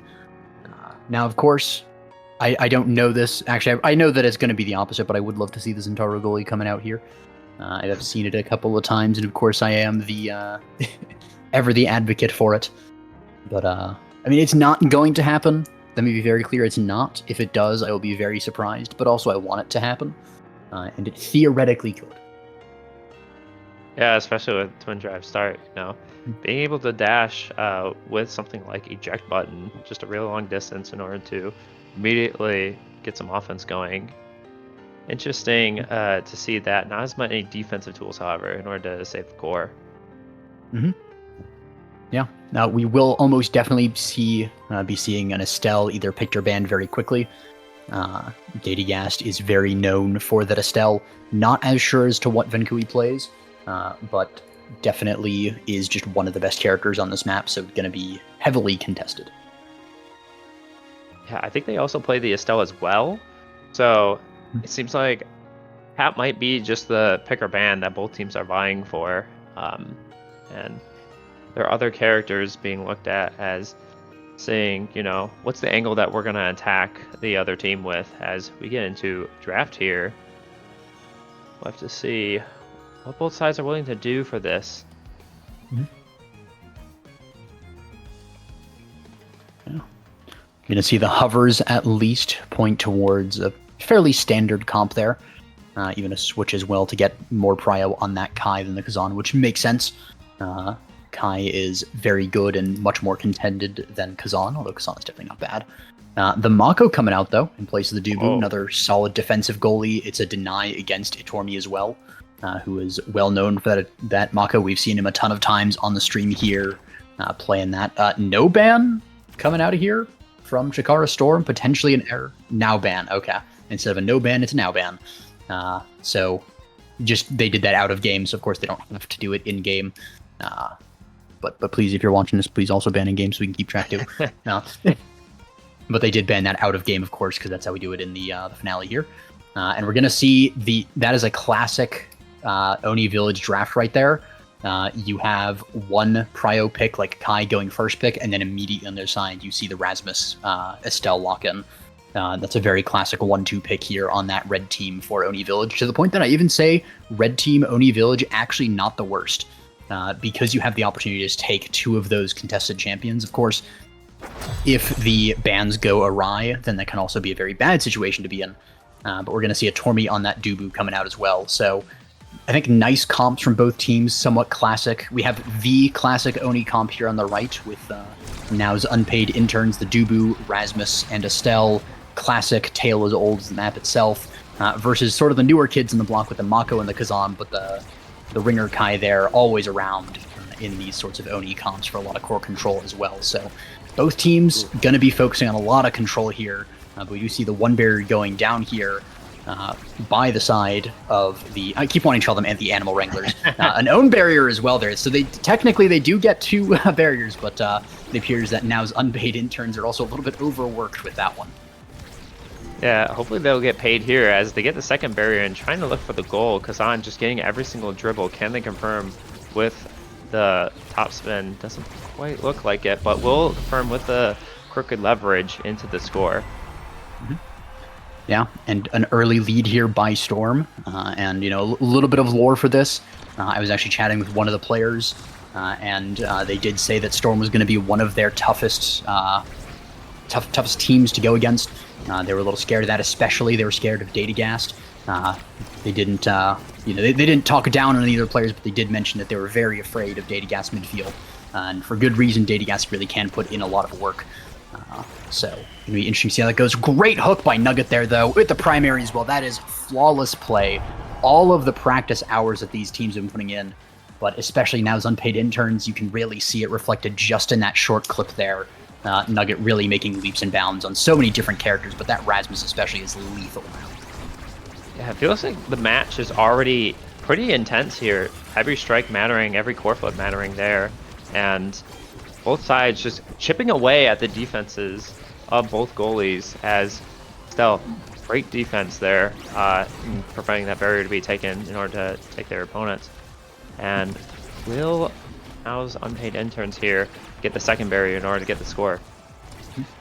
Yeah, Itormi somehow holding on to both barriers as well, with Vankui helping out a lot. The Corp was a little too late from Pudash, and that's going to be a flip there from Datagast. Vankui wasting his as well. Really unfortunate there. Gets one barrier as well, but still one standing for the side of the interns. Core flip standing on Kenzie, though. It's a lethal tool in the hands of Kazan there. The log is a little too early. The roll, though, manages to get it and secure the clear. One barrier still standing here for the interns. They're a little more comfy with that, but they can't be too comfortable. Topher Fortress is really good, though. A lot of respect put on that Kazan, who can, of course, just be an absolutely brutal clear as a goalie. Good find by Nugget into the corner there, but it just buys a little bit of time. It goes for another loop. Datagast, though, looking very low. Potential kill angle here, which is not something you see as often on Oni Village, but it's great done, and that is first blood. Going over to the side of the interns. Bloodthirsty interns they are. Really kind of mad that they're not getting paid there. Vankui, though, not quite getting the Estelle Classic. Not quite getting the core in there. Great defense by Pudash there. Not the Strangle either into the goal. Defensive Strangle there, hit by the opponent. And the Giga Blast, though, is able to get that barrier, though. We are deep into overtime now. The piercing shot comes out. Kai dribble on the top side of the map, Topher Fortress secures this top side for a little bit longer. Nugget puts it in with primary. Yeah, no unstoppable for the Mako right away. So they're going to be struggling with some of these points where, unstoppable will save them from the pendulum swing and piercing shot combos. They'll have to find some evades and really good strikes in order to get these defenses on the open barriers. Also, one person now has given away Plink pillows, so type join the chat now to get those. To be in the giveaway at least. Not to take too much away from the game, but just more hype on top of this already really good game. The Corf was really nice from Pudash. The Crystal Thorn's not quite able to secure it. Well, Kenzie going to this top corner, but missing the strike, unfortunately, means that it stalls out for a second. Great log as well from Itormi there. And we just keep going around in circles, but at the end of the day, the circles mean that this barrier stays alive longer. Nugget's a little bit ambitious on the primary. They're a little bit too far away and not quite with the size. Great hook from Kenzie, but good defense from Itormi as well. Yeah, it seems like every strike Itormi's making is just the correct one. It just gets it around the Kazan when it looks a little bit doomed. And Topher Fortress looking good there in order to stall out the point a little bit more and get it to Nugget and K. And great point by now's unpaid interns. Great set, in fact. Would hate to be the HR department of that team, but gonna get into a draft here. A lot of good awakenings here. Rasmus eyeing that size or speed. Either are really good. Wonder what the Kazan is gonna take as well. Prime time up and available. We'll see if that's taken by the Kazan. Looks to be true. Dubu has a bunch of options here. Decides to go to the big fish to get some extra size. Perfect form notably still up. Will finally be taken by the Mako. Estelle, a lot of good options here. Doesn't decide to deny the Chrono Boost. Decides to get some extra size and power themselves, as the Kai will end up with the Chrono Boost. Yeah, some good drafting there, but actually a little bit of a downside there with Datagas getting that Chrono Boost through it all. It's going to be quite fearsome. A Twin Drive Chrono Boost on that Kai with Slicks is going to be blazing fast for an extra long period of time on that Chrono Boost. But of course, Venkui able to deny away that Might of the Colossus, meaning that the Mako doesn't get size. Piercing, or the perfect form that was really nice, almost like Piercing Shot because it was used. And that's going to be 1 barrier to 1 barrier here, as now Unpaid Interns looking a little worse. Ooh. But I say that as immediately Nugget is able to come and clutch there with a great hook, keeping this offense alive. But the risky pass goes past Kenzie, and he's not just going to let it go fast. He takes control of it. Venkui now on the top side with the Rose Warp and the Piercing Shot, used the entire kit to get it through. And Pudash, even with the evade save there, was just a little too far away to get the strike properly locked on. Yep, even though every single clone was used, Venkui, really great sequence there in order to score the goal, and it looks like, just feels like now's Unpaid Interns just keeping the core controlled really well with the Rasmus Estelle comp. You know, this is why we see it standardized in almost every Oni village there. Great Death Touch there in order to snag the second barrier. And we'll have to see if Datagas, you know, gets these 2 barriers here, and it looks like they will. And will they end up getting the point? Kazan trying to do the mix-up with the hooks, unfortunately can't get the second strike in there, as Nugget and Venkui eventually get the point in with the Rose Warp. Just Udash not really in position there in order to receive it. Yeah, I mean, it's so difficult, and that's the problem with the Mako on Oni Village, is that, you know, you're really good at holding the barrier, and that's the good thing, is because Oni Village barriers can take a long time to go down. But as soon as that barrier is cleared and the goal is open, Mako just becomes so much worse at defending on this map. And really any map when the goal is open, but especially Oni Village with the speed gates as well, and the sort of emphasis on core control and getting it around, means that Mako can never really be in the perfect spot, because if she is, they're just going to send it to the other spot that's not perfect. But of course we see the diagonal barriers here, and that's actually going to be Chikara Storm taking the open goal. I think the first time we've had where they're the first to open the goal. And that's a little momentum here as well. Datagast using the core flip there to get to the top side of the map for a goal, and that is the first point by Chikara Storm, I do believe. Really well done there to potentially come back in this game. Yep, great answer there. Got the barriers down within pretty much the first 20 seconds of the point, and then scoring the next 10 seconds. Hopefully they can continue on with that game plan, as they unfortunately lose another barrier here. And we'll have to see, will Nugget and K get this barrier? Not quite there. A bunch of core flips expended though. Kazan trying to get the core into the net without expending the flip. And Itormi on this defense is insane with it. Somehow not losing the barrier there in the face of the ensnare drums. Kazan's whole kit, core flips out the wazoo. Keeping the, I would have expected, you know, the barrier to go down on the first thing, but just kept it alive for so long. Even the Rose Warp to defend the top barrier. The core flip is going to get the double barrier. Really nice by Kenzie to find that really unfortunate bounce there for the side of the interns, as they're looking a little less confident here, but Kenzie is very low. Again, potential kill angle here. Not usually seen as much on Oni Village, as I said earlier, but, you know, when you have a team that can put some damage on, and a comp, or a team that knows, you know, how to play damage comps and keep people low, then you really do have a recipe for a lot of kills off the side when people are in speed gates and all those kinds of things. So nicely played there by the Wranglers, and forcing Kenzie out of the play means that they can get a lot more done. The Giga Blast is nice, but it's only forward pressure without much behind it. That's going to be the set taken by the interns, even after letting one go by, because as I always say, you got to give them one. Yeah, Nugget eventually getting the stacks stacked up there, really saw the speed, just getting to every single core, every single interaction before Chikara Storm could respawn. And this draft here, buying that Catalyst and Rampage, really good awakenings there. Decides to go with the Rampage. We'll see what the Kai decides to do. Denies the hot shot from the Estelle, but Catalyst is still up. And yeah, that'll be picked up by the Estelle, and Mako will end up getting heavy impact here. Kazan will decide to just go for the prize fighter for the extra core speed, most likely. Probably not getting a lot of KOs there, and Dubu will end up with missile prop. Yeah. Kind of surprising that the Mako doesn't go for the missile prop in place of the heavy impact. Of course, heavy impact is very good on Mako, but being able to have the range on Oni Village can really make the difference in a lot of these plays. But of course, Kenzie, though, able to get a lot done, but he dies for it. The EKC fan Gambit coming out there. As we see the Estelle piercing shotting through, and eventually a strike is the one to get the barrier. We see a Tormi passing up to Venkui, who tries to get it in, and it's not quite enough. The hook down gets interrupted by Datagas. The pass also gets interrupted. Datagas really good on that midfielding position to stop all of those plays from happening well before they happen. and just trying to keep this forward pressure up, and that's the important thing, especially on Oni Village. Ooh, the Giga Blast sends it backwards, buys a lot of time and positioning and momentum for the interns. Really unfortunate there by Datagast. But the big thing here is pressure. Consistent pressure from a variety of angles is the way to win Oni Village. You have to have that concerted effort as a team to really make the difference. And we're seeing that the interns are really good at that, and we see moments where Storm is good at it, but they really need to improve over the course of this game to really lock in on that particular point of it, because they just don't have the sort of the sharpness necessary to get through this iron wall of defense by Tormy.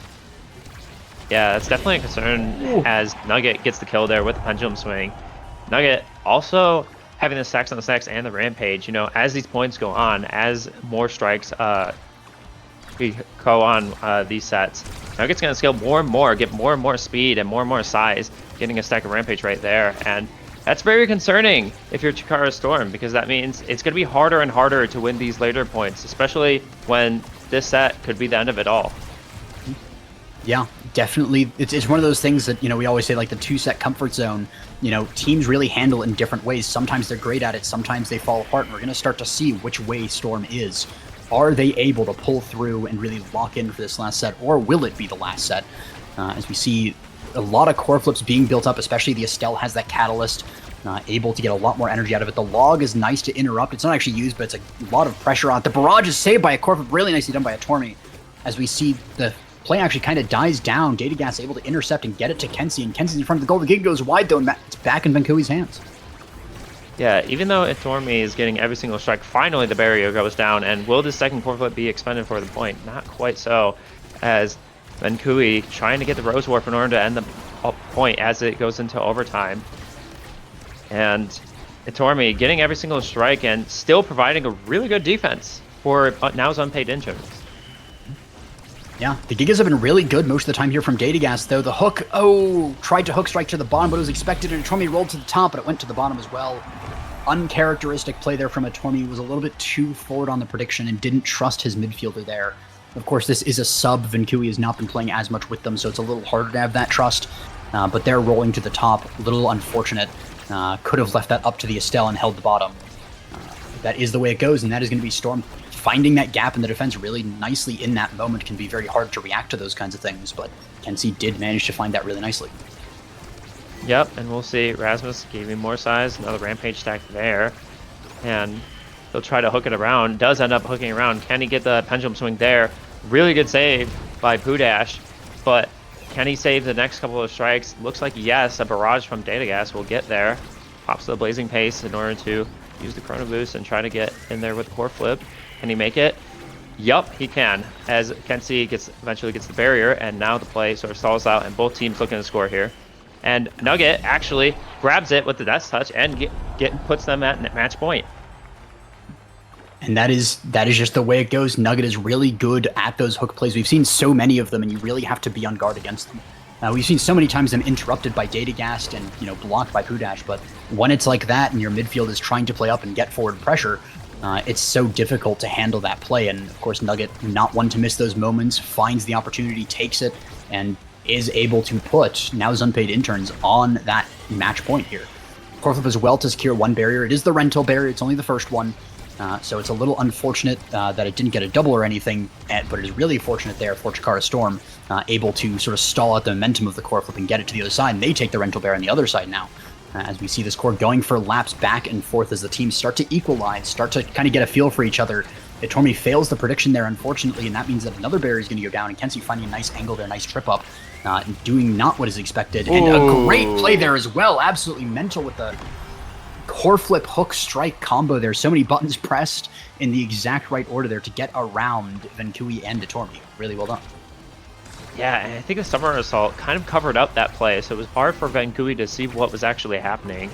Earlier barrier, though, for Now's unpaid interns, trying to end it all here. Still match point, but if they lose this one, they'll have to win it on the next set or two. And the point will get started by Vankui and Nugget, but fortunately, Datagast getting the top right barrier, as this point is, I mean, it's just a nail biter. It feels like Itormi getting the defense on every single strike. Now Pudash seems like they're getting defense on their side, not getting fooled by the Rasmus. Fortunate barrier taken there as the pendulum swing tries to end it all. Will this flip end it? Piercing shot maybe there, but not quite coming out as Crystal Thorns can't catch the core as well. And yeah, it's just what a nail biter. Yeah, can see also finding the angle on Night Market, on Oni Village, the core flip miss from Atormi. You can begin to see the cracks in the interns here as the unpaid overtime is really taking its toll. Vinkui trying to get to the top. Nugget has the setup. It's actually just going to roll in there. Vinkui getting the goal in Roomba style. Unfortunate there. Storm was just a little bit too far away and they just couldn't get to the core in time. Really well played. They're very close at the end there, and I was really terrified for the interns. But they might be looking to get their first paycheck here. Yeah, very unfortunate ending there. It felt like, maybe if Unstop can go to Poo Dash, that it could have been possible in order to get something going here. But luckily, Unpaid Interns closing out this 3-0 pretty convincingly. Mm-hmm. And I believe they're now at 4 wins, so they get to move on to the next stage. Yeah, and actually with the bracket looking right now, that I don't believe there's actually, with those 4 wins, there's no other team that's actually quite close to that. So I believe they're actually locked in for that first place. All the other teams have been going to. There are still a couple of games, rather 1 game, that could decide in a giving another team 3 wins. But at the very least, the interns are at least locked in for first or second in the group. It is going to be very close if there is another team to compete against that. Yeah. As we've seen in the replays, though, pretty standard game, Rasmus Estelle on Oni Village. How many times have we seen this before? Just very consistent and to get every single point. Kenzie was really fighting back in the end there with Data Gas Giga Blast, but unfortunately not quite there to take the match. Yeah, it was a well-played match by the side of Chikara Storm, and you could see them starting to kind of get into their stride, get into the momentum, and start kind of warming up as the match went on. They were able to get the 2 points and make that 3rd point really close in that final set, to the point that I thought it was going to go to another set even. But it was just so close, but sadly so close and almost does not count here. And it is going to be now's Unpaid Interns taking what is likely going to be a guaranteed first place spot here. I think even after tiebreakers, they only lost 2 sets. They're, I believe, locked in even if they lose their next game. So really well played by the interns to take it this far. Really well played by Chikara Storm as well to take it this far. And we'll be looking to see how this progresses going into the last stages of the tournament, the break.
Hello and welcome back, everybody, to the last match in the group stages. There will be a little bit of bracket after this, so stick around. But we have the last match of group stages. We're going to group 2. It's going to be Boss, formerly known as Garden, versus Chikara Storm, the team we did just see. I am AJ Ken, and this time we've done a little bit of a swap here. I am joined by Saya. What do you think of this match? It's an interesting one. These are both teams that qualified in the very first week of Season 7. We haven't seen them for a while. Give me a sec. Mm-hmm. Yeah, we haven't seen them for a while, but they are definitely some powerful teams here. A lot of good things. I mean, we did see, of course, now Unpaid Interns did take the game off of Chikara Storm, but that was Chikara Storm did have a lot of highlights, especially towards the end of that. They're no slouches either. And one of the important things here is that, these teams are playing to secure bracket spots. If Garden wins this, then they are locked into the lower bracket. I don't think they're quite going to be able to go up against the Unpaid Interns. But Chikara Storm, if they don't take at least one set, I believe, then they're actually out of the tournament. So if they take a set, and depending on how the Interns versus Plink game goes, it's going to be Storm. If Storm takes the game, then they should be in bracket. If they take a set, they might be in bracket. Yeah, it really depends here. It depends on both games here. But if Chikara Storm win this, they are most likely in bracket is what we know. And that is very good for Chikara Storm if that is the case. But it won't be easy. Boss, it has been doing quite well, 3-1 right now, only losing to Now's Unpaid Intern. So definitely a team to be feared here. They are not going to go down easily. And it's going to be a bit of a challenge. And AJ, you have to hand over lobby owner, I guess, once more. Oh, I guess I'm the lobby. Arlo. When did that happen? There we go. I don't know. The Saya not being lobby host curse continues. As soon as someone leaves, it just gives it to anyone who is not Saya. There's a line in the Odyssey code that's just like, if username equals Saya, do not lobby owner. Yeah, it's definitely weird. It seems to gravitate to the middle spectator spots, but we should be good to go now. We should be good to go. And any predictions heading into the draft? I guess from what we know about these players, we saw Storm right before. Mm-hmm. Well, I'm looking at that start, and it's Hotshot Orb Ponder on Gates of Obscura, and I'm looking at a potential for the Blossoms Juno to come out. Of course, I almost said Blossoms has been nerfed. Juno has been nerfed. So we might not see that, but of course it is very powerful with the Hotshot. We also might see something like a Luna goalie coming out. Tends to not be as popular on Goo, but we've definitely seen it come out before.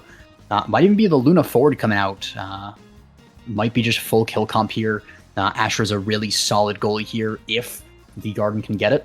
But we also see the Vice potentially coming out. So they're rotating, but it seems that it's going to be the kill comp bossing up, as it were. Yeah, and the bans were shown briefly earlier, but now they are confirmed. It is Rasmus and Juno. Kind of understandable for such a hotshot start here. And of course, the X being locked into Conqueror has played that pick quite a bit, and Bloody Blossom just heading on towards the era now with the Atlas going for that X era combination that has fallen out of favor in top level play. But outside of that, this duo is as powerful as ever. Mm-hmm. Yeah, it is one of those things where it is scaling comp, so you do have to be careful to take the leads that you can early. It's one of those things, especially in Osas, where the longer those early points go, the better for you. And it's a really nice comp to be able to fall back on once, we see a lot of mains being banned. Of course, Blossom's no longer the Juno one trick, has put some practice into a lot of other things, but used to be a Juno one trick of yesteryear. So seeing that banned out, you would normally be quite afraid, but if you have something like an Era X to fall back on, even if you're not necessarily the best on Era or X, it's just a nice comp to have in your back pocket. Yeah, I think what I'm going to be looking at is whether Pudash can push up, but before that, it's Kenzie getting a KO, and on Gates of Obscura, on maps like this, Taiko Temple as well, the Brawlers are forced into pretty cramped corners, and that can lead to a lot of Juliet dash punch KOs, and Juliet in general, not the greatest on Gates of Obscura. You kind of end up feeling lost quite a bit on this map because it's kind of spacious and it's very easy for the core to get hit around you. But if you can get KOs like that, if you can convert the power plays into barriers like that, then that is the power of that Juliet pick. And we're seeing it here from Kenzie as they still have a barrier lead, but Pudash's flip's going to be stuffed out, and that's the net open, and Bloody Blossom up to the top side completely mixes up Pudash for the first goal. Yeah, really good play there by Boss. Just good team play there. And it's one of those things where, we saw Arlong made a couple mistakes in the goal, didn't perfectly defend, but as long as you hold on well enough, any throw you make, as long as you have a team to cover the throw, is good enough. And, no team is perfect, no person is perfect. So being able to have a team that you can trust to have your back is pretty important. It seems like Boss has that. Definitely does, as both Arlong and Bloody Blossom seem very comfortable playing around these portals, and Conqueror is just in the enemy goal box. Pudash is not being allowed to move out of it, not being allowed to play the Dubu more aggressively, as the core once again is in the Conqueror's hands. Yeah, sinking the core and the goalie in there. Absolutely brutal, and that's not what you want to see, because that's more experience on X, who's currently looking, if Boss wins this set, to be the MVP. And in that Era X comp, you definitely want to be able to deny X all the things that he wants, and can't do that if he's first pick.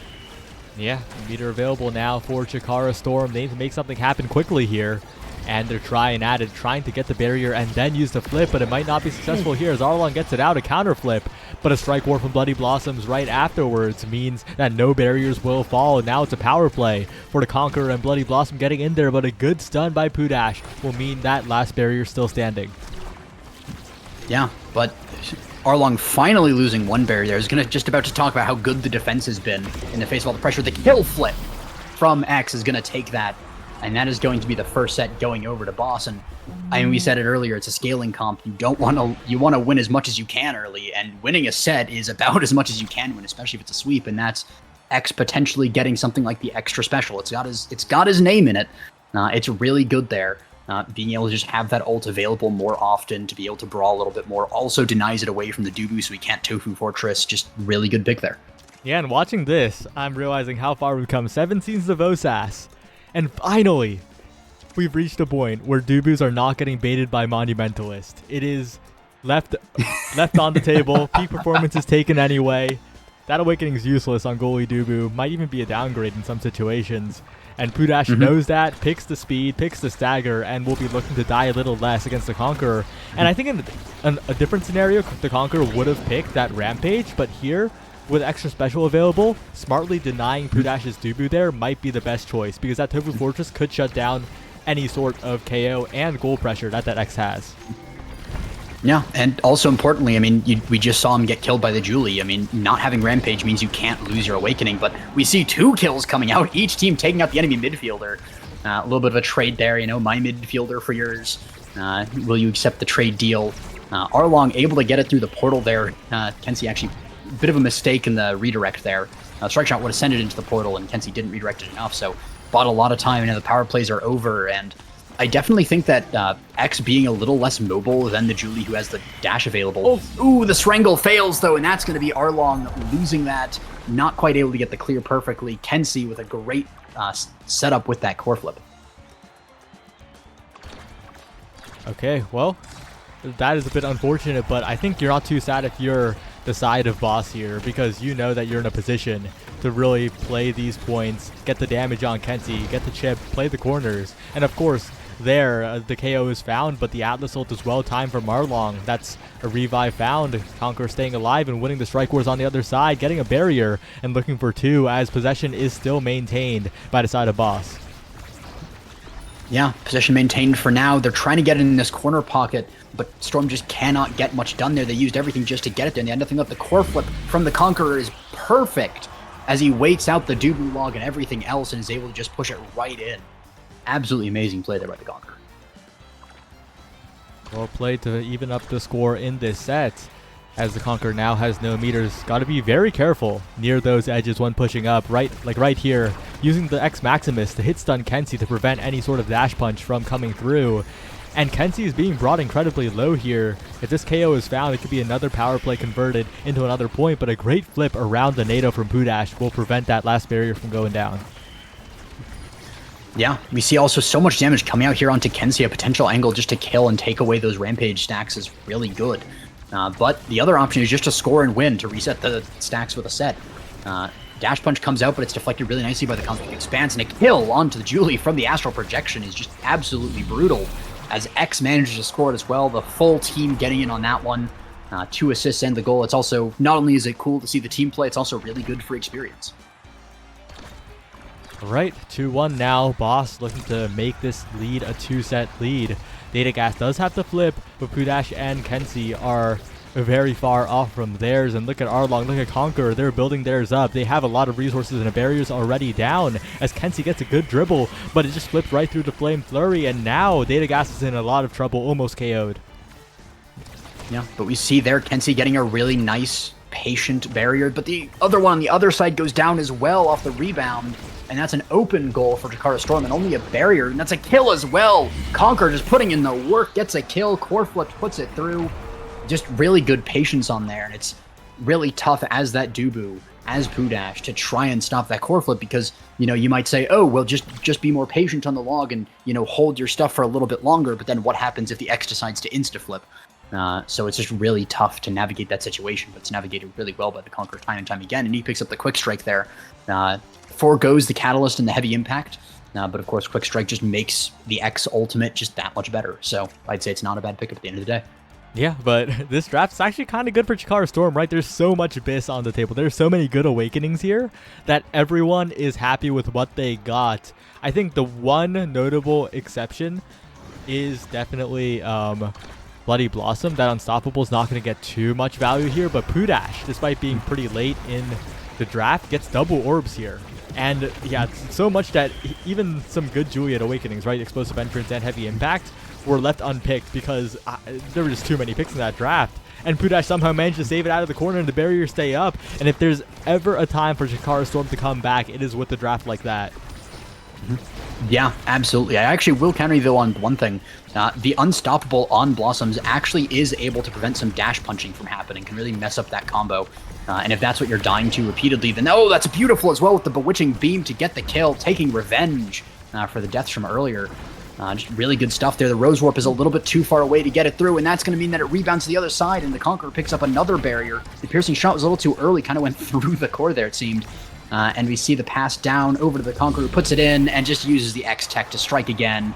Doesn't put the Dubu in the goal this time, and that is pretty crucial because he still keeps his orb stacks. Yeah, but that's so rough for Pudash. Those types of plays are very hard to read. You have to be very ahead of the play. You have to intercept the dribble as it goes on the bottom bumper. The moment it's back in the X's hands, it's basically over. It's basically checkmate.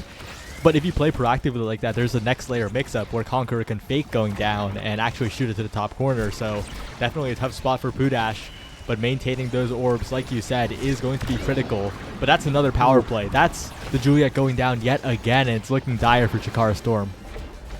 Yeah, dire indeed, because as well, that's the Rampage, and when you don't have stacks on Rampage, it's kind of like a fraction of an Awakening. It only gives that 7.5%. That's another kill as well. The power plays are just chained together, and it's really nice, you know, just KO comp. Being able to chain together the kills is the essence of it, and it lets them get another goal like that. The Conqueror just putting it in again. One goal away. Boss could lock their ticket in, of course. They can't lock their ticket into first place. Now as unpaid interns have that one in the bag. But they can lock their ticket in to bracket as that second place team from this group, and that's what they're looking to do right now as Kenzie is staggered yet again. Another KO could be found at any second now. A great strike shot to take it away from the dash punch, and Conqueror is playing so well with the dribbles.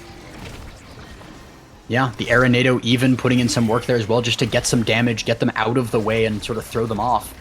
Even if it doesn't necessarily help get the barrier, it helps just even with the mental game and the momentum in it. Great secondary as well, the Cosmic Expanse from Kenzie, and that's going to be the Conqueror putting it in, and Boss is guaranteed to be in the finals. Advancing now to the top 6. Our Boss looking very good after that. Now's unpaid interns while we were watching this game did beat Blink Blink Blink and will advance as that first place. And on the other side of the world, whoa! Check Group 1. Group 1's looking a little crazy. What is happening in Group 1? Glitchwitch Gunslingers and Among Titans have the exact same set count. Ooh. They're both Is that- 4-1 with 12-5, and then I believe it goes to head-to-head. And Glitchwitch Gunslingers did win that face-off against Among Titans, so they are the ones who are guaranteed top 3. Dang. All comes down to that. Now we see... So is that now the brackets finally locked in? We have the team set for the finale? I believe so. If you click on the bracket, it should be up there. Yeah. We're going to see Glitchwitch Gunslingers versus Now's Unpaid Interns will be next week if we're running with the same thing as last time. We're going to see, though, the losers quarterfinal, Boss versus KPC, Kazan's Puppy Club, and then Among Titans versus Chikara Storm. Those are some teams, let me tell you. Yeah, and we're doing one round, the losers quarterfinals, on stream today, right after this. And we're going to see Boss or Chikara Storm again. They'll be against either Kazan's Puppy Club or Among Titans. We'll just have to see which match looks better or which match is actually available, really. Yeah. It is definitely going to be a good match either way, though. Really looking forward to see how it is, but I think we're going to have to go to a little bit of a break first before the teams figure things out.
Hello everyone, we're back with a bracket game in this Osas finale, a finale that is very different.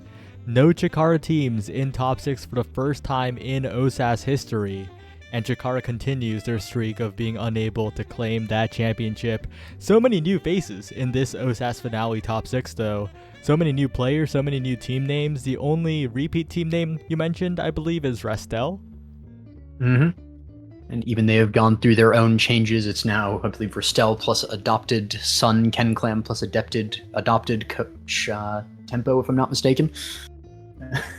So they're still evolving as they go. But yeah, only one of the old guard, as it were.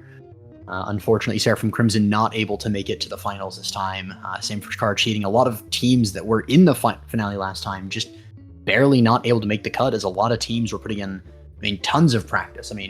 We saw here Now's Unpaid Interns. They only qualified week 4. Was so very close to not being able to make it. But in the end they were, and then with all the extra practice of the extra weeks and just the extra drive to qualify, they really just put in the work and improve. And I think that's, really one of the highlights of OSAS, and I'd love to see sort of before and after at some point, of just, a team on like their first game in the tournament and then in the last game. It's such a difference so much of the time. Yeah, and while they figure out the bans for this first game, we have the maps on our screen. Night Market is the first choice here. That's the pick of Boss. A map that we've seen so many times. Same with Atlas Lab, but should it go to a game 3, we're looking at Clarion Test Chamber, which is sure to be a good one. Yeah, and I always like to make fun of the big 3, Night Market, At Lab, and kind of Oni Village, but now it is really Clarion Test Chamber taking that spot, of just being it's the standard maps. I like the interesting maps. I like to break out the Goo, the Tycho, even the Demon Dice on occasion, and especially the favorite map. Obviously the objectively best map in the game, Inky Splash Zone. Always love to see those maps, but the teams are very well practiced on the more standard maps. They love their Night Markets and their At Labs, and now even their CTCs, as they really practice them. So we get to see, the one good thing is, it doesn't have the novelty, but it does mean that they're really practiced. They have a lot of the angles, and we get to see a lot of high-level play on these maps, which is at least nice. Yeah, this is a match of fan favorites as well, right? Bloody Blossom, the Conqueror with the X. And on the other side, EKC fan Cairo is an incredibly popular individual, and this Kazan's Puppy Club team has Eris Kitten Club out in full force. Yeah, they are definitely popular teams here. I kind of want to root for both these teams going into both these things. I was wishing the players luck. I was like, hey, you're gonna do great, don't choke or anything like that. I didn't say don't choke because that makes people choke. But I was thinking, don't choke. You'll got this if you just, if you play to your strengths. I know these teams have it. So it's kind of crushing to see them both here right before the finale. But they did make it to the finale. Knew they had it in them. So it's difficult to know who to root for. So I don't blame anyone for going one way or the other. I think this is probably going to be one of the closer predictions here. With channel points, so I'm just really looking forward to see how this breaks down and how they go throughout this draft, because there's a lot of things as well where, once you become this popular and people start to know you and they start to know how you play, they start to pay attention to that. So these teams probably have some tech against each other, knowing who to ban, who to not. I've seen that at least some of the teams here have done a ton of research. At least one player in this game put a ton of work. They spent hours before the first OSAS going through every single team and grading them and saying, these are the teams you need to worry about, these are the ones we don't. And just, also putting out, these are the characters they play, these are the ones they're practicing, and putting in so much effort into that to do the research behind the scenes. So really just putting in a lot of work. And, it really does show as they go through this of, being able to target those bans out, being able to know who they're up against, to be confident in those matches. And then on the flip side as well, just the regular practice that they put in beyond the research of just, I've seen these teams really improve throughout this as they go through this. And I mean, I was talking about it earlier, joking with the EKC fan gambit. The dying for a barrier evolving into the killing into barrier.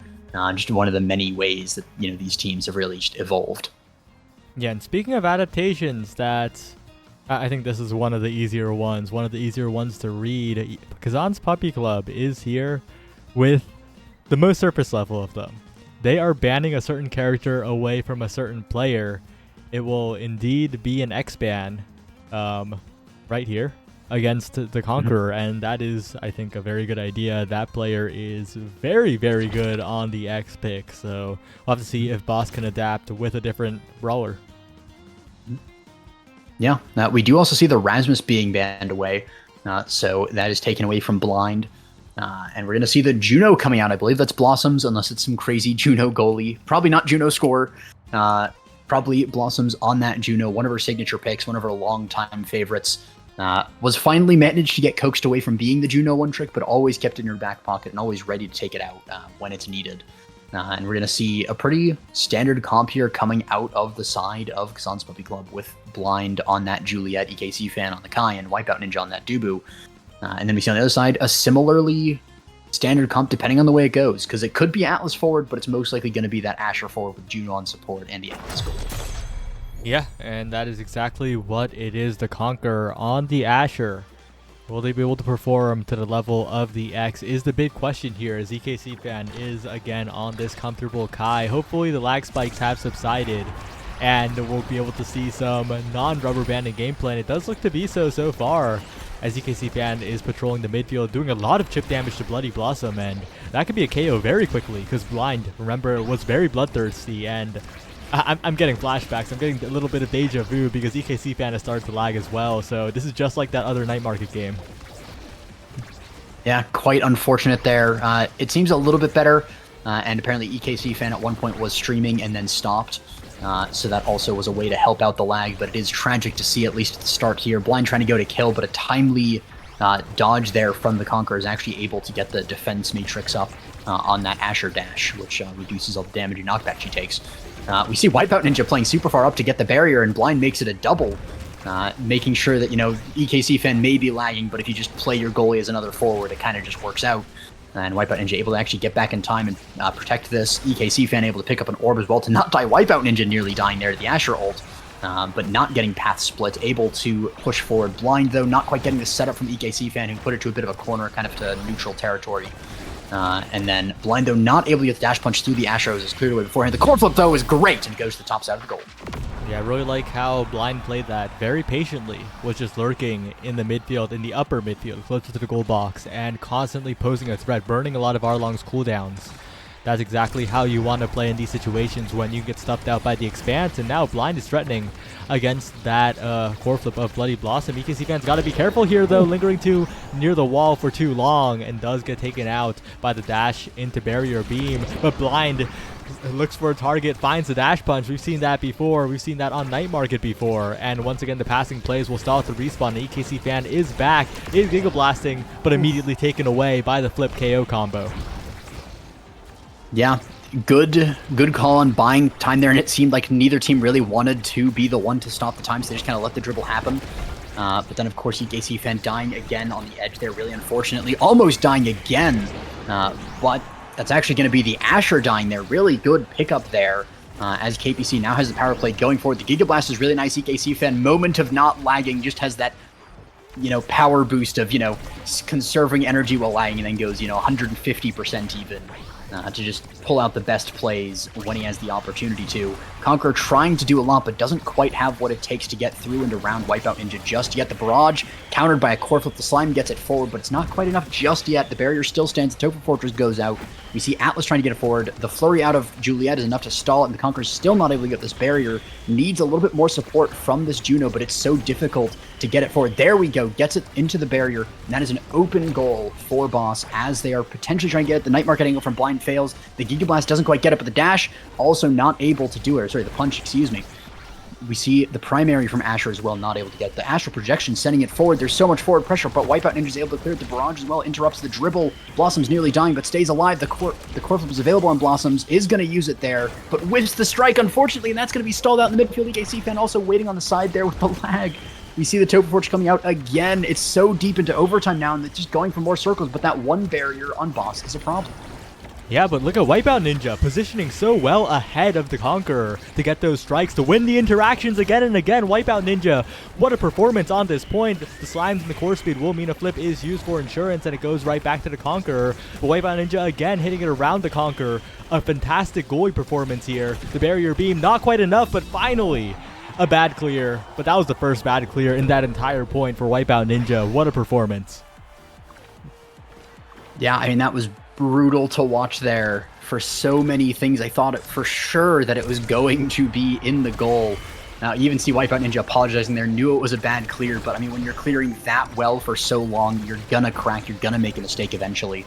And just eventually was the case. It took so long to get there, so props to Wipeout Ninja for even holding on that long. But that's actually going to be a double barrier now for KPC, who, you know, keep in mind that point was only making it even. KPC actually took the lead at first. All the slimes, though, are enough to get the open goal there. Kazan's Puppy Club now has an open goal. They're even in goals and points. And again, we're in this situation where the core is going very back and forth. Wipeout Ninja's having to play so far up there to counter this Asher. But managed to get the clear, but EKC fan is lying again, but it's another kill. Great find by Blind to make it even, but it's not enough. Conqueror able to secure that goal really nicely. Yeah, great dribbling plays to score despite the midfielder going down. And this time, it's a little too much for Wipeout Ninja to deal with. A lot of meter build up for Arlong and the Conqueror as well, but on the other side, Wipeout Ninja working on a flip. EKC fan played that point pretty well in the midfield, but the lag is definitely more debilitating on the defense, where you need to be a little bit more precise, and we're going to have to see if that is really the difference maker here. But so far, Wipeout Ninja once again pushing up to the midfield, a proactive play coming in clutch for Kazan's Puppy Club. Yeah, the somersault a little bit too late to stop that first barrier, but at least gains control of it to prevent a double. So keeping one barrier alive is always as I always like to say, excuse me. That first barrier, it's kind of a rental. You don't really care about it too much. It is, you know, fine to lose that first one. The second one's a little more dicey, but it's gonna be a core flip to just keep the tempo, keep it away. But the slime really nicely played by Blossoms, almost dying for it, but a timely Atlas ult will also save and prevent even a sacrifice from happening there. So almost using the EKC fan gambit against him, but even better with the Atlas 2 support. We see this core in this corner, and we see the barrier going down because of all of that effort. The core flip is kind of mitigated by a 2 for Fortress, taking out a lot of the angles that were possible. But Wipeout Ninja just trying to clear it through the Asher, trying to set her up for a kill, but Blind doesn't quite get it. We see the somersault going a little bit. Oh. It is enough in the end to save it. As we see the slimes going forward, the defense, though, is solid. Yeah, Wipeout Ninja finds the strike timings every single time. What a pass from EKC fan. Oh, and Blind chokes a little bit, right? Sends it directly forward, allows Arlong to clear it, but it doesn't matter. It's covered perfectly. And Kazan's Puppy Club get out of that point alive somehow, and Wipeout Ninja again, stepping right past the Conqueror, making sure you win those strike wars without even having to strike war. That's the key to the defense here, and it's just being played so well. Yeah, the Giga Blast as well into the double, perfectly angled by EKC fan. Almost getting it through as well, has the core available, not even going to need it as Blind is just in the perfect spot. EKC fan has been performing, setting up Blind again for the second point in a row, and it is Wipeout Ninja, well-deserved MVP here. As this draft's a little bit scary, that missile propulsion is what I'm looking at right now, and there are plenty of good awakenings. Later down the line, the Prize Fighter, Might of the Colossus, both possibilities. Peak Performance opted for instead. Wipeout Ninja wants to fly, wants to get even more move speed to just not let Conqueror play the game. Yeah, and it's also a deny from that Asher. She might get some size, but if she's slow, that matters a little bit less. Prize Fighter being picked up by the Julie is also really nice to secure those kills. Heavy impact Prize Fighter is nothing to scoff at there. But we do see that the missile prop on Atlas is going to mean that astral projection and the strike shot just goes so much further, and he's going to have a lot more forward pressure to really help out in a similar way to this fast Dubu, just in a different execution. All right, KO attempt, but Blind does not connect that time. A lot of speed, though, for EKC fan, and Wipeout Ninja as well, who is pushing up. Gets it around Conqueror yet again, and Conqueror is being brought incredibly low here when Blind's next rotation of cooldowns comes up. This could be a dead Asher, but right now they're just focused on the offense. Conqueror is completely out of the play, trying to drop back to midfield, but Blind's in there with a dash punch sideways, drifting it all the way across. EKC fan winning a strike war, but can't win 2 in a row, and now the Conqueror's time to play offense, but it doesn't quite contact the barrier. Barrier beam stunned away, and the barrier stays standing as a KO is found by Blind yet again.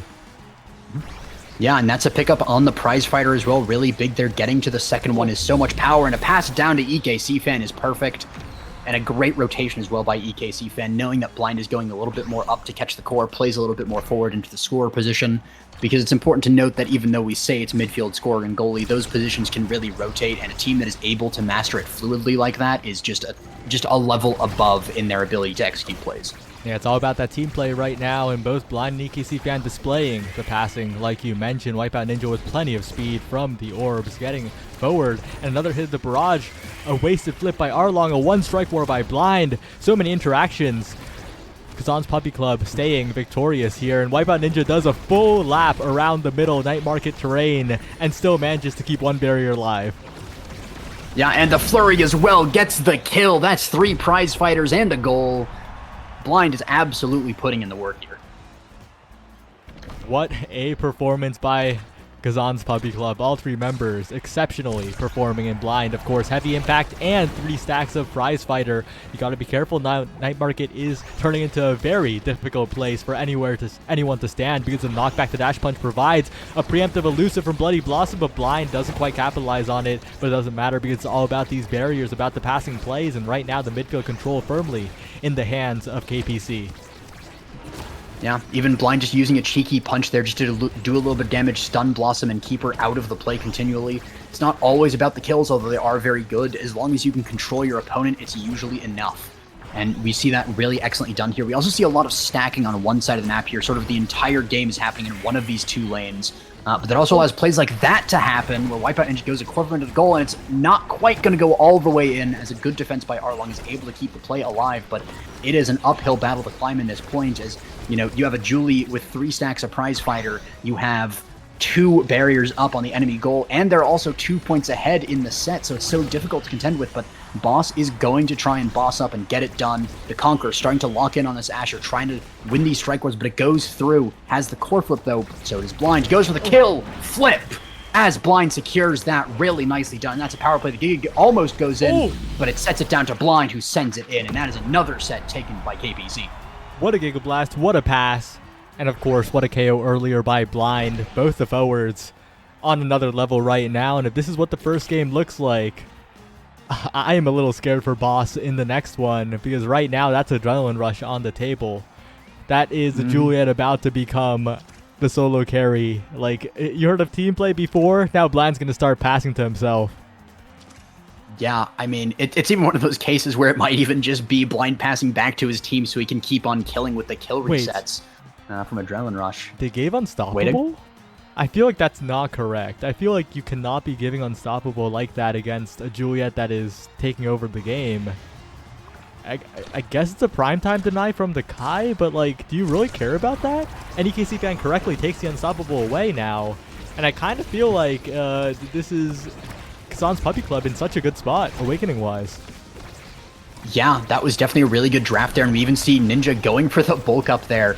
It's nice to have a little bit more power, because it does affect the speed of your strikes as well as your ability to just somersault and log into people to get them out of your face. But it also stacks wonderfully with the peak performance, so even more speed there is just really nice to see. The Conqueror being bullied by that log, doing all that extra damage as well.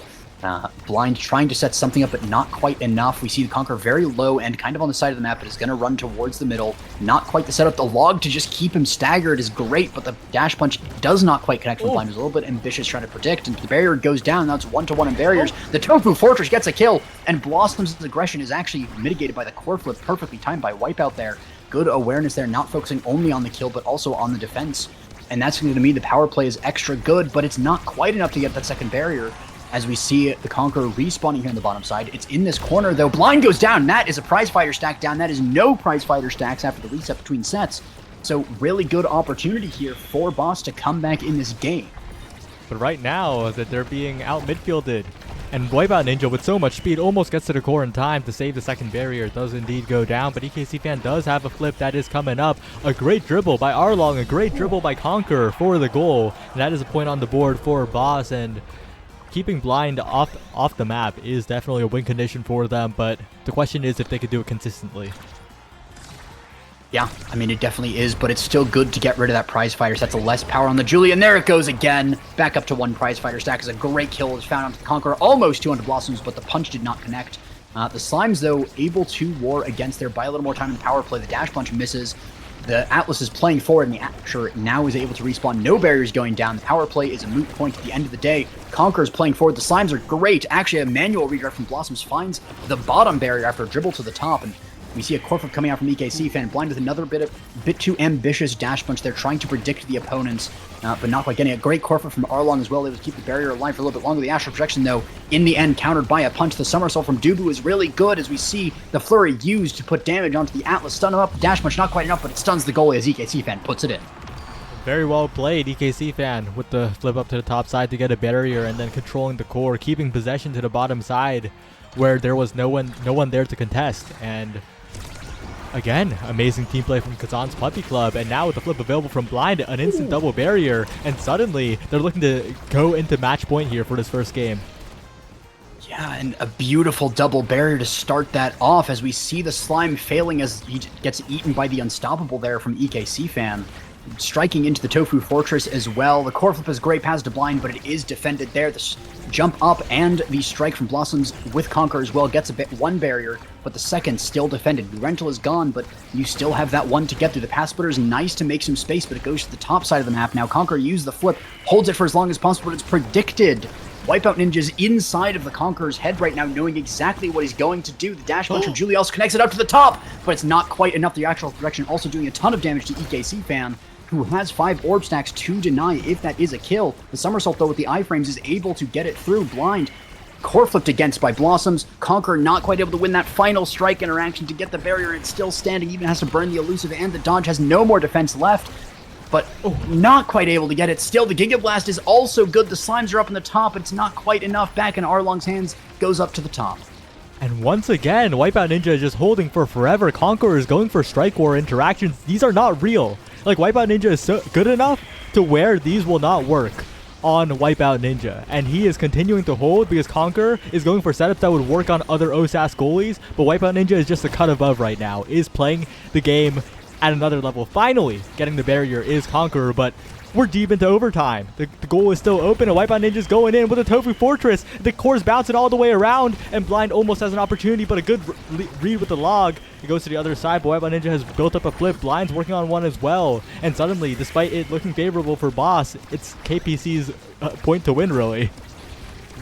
Yeah, dash punch, though, from Blind missing, and that's another 20-second cooldown, even deep into overtime, where the core is going to be whizzing around. The Astral Projection gets it to EKC fan, who puts it forward, but Blossom is able to counter with the slime. The somersault, though, is perfectly timed to stop that from going by Blind. Bottom dribble into punch, and that's a goal! Oh! Let's go. I know you wanted to do that one. I mean, I can't after a point that hype. I mean, that was... I don't even know how far into overtime we were, but that was well over a minute into overtime. It felt like double the point, like crazy. Look at the meter being built up, right? EKC fan and Blind both at a core flip now, both with the potential to score here. A good punch, good patience from Blind to send it away, and now EKC fan has the orb speed, has the flip, is in the midfield. Will even need it is the question, but with Conqueror stunning away Wipeout Ninja, that will be a barrier going down. Bloody Blossom's opportunity now to find a barrier, but 2 in the midfield will win the interaction. EKC fan, flip available, still not using it, waiting for the perfect opportunity as Wipeout Ninja pushes up so far forward and finds a strike to secure the first game for Kazan's Puppy Club. What an absolutely clinical game there by Kazan's Puppy Club there. The passing play was immaculate. The defense was impenetrable. It was just a mountain to scale there, and it felt it in every interaction there towards the end.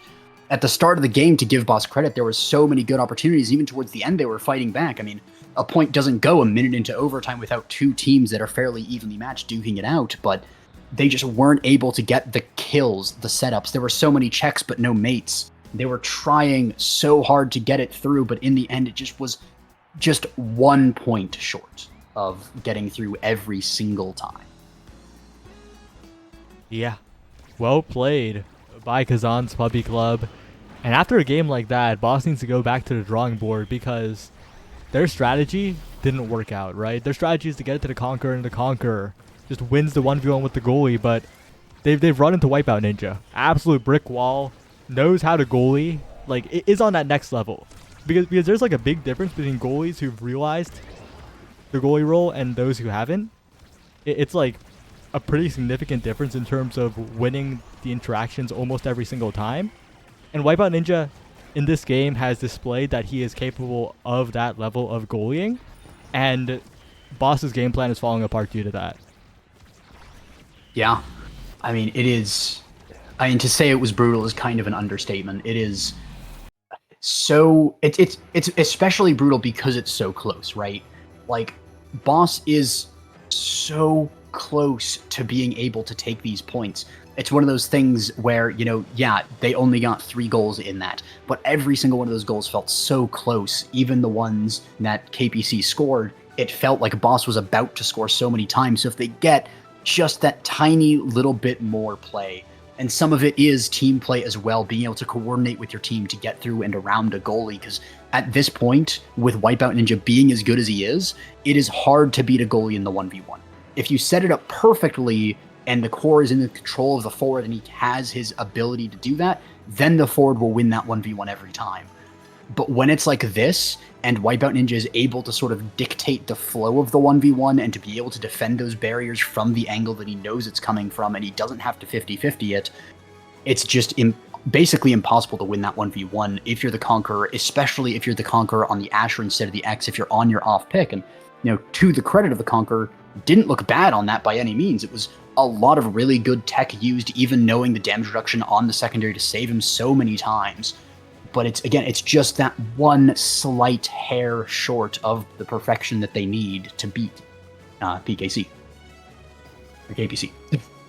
Yeah, and KPC, that team play also made it so that they were more reliably getting past Arlong. Because Arlong, of course, a very solid goalie, right? Top 6 in the finale right now, and has looked good in the individual interactions, but the difference in the game plans is that Kazan's Puppy Club is playing around Arlong, is lowering how much agency Arlong gets to have over the defense, and that's why they're being so successful right now, even though Blind's amazing at finding the KOs, amazing at finding the opportunities with the dash punch, but on the raw shots, on the strikes, kind of has that brawler bad habit of striking directly at the goalie, right?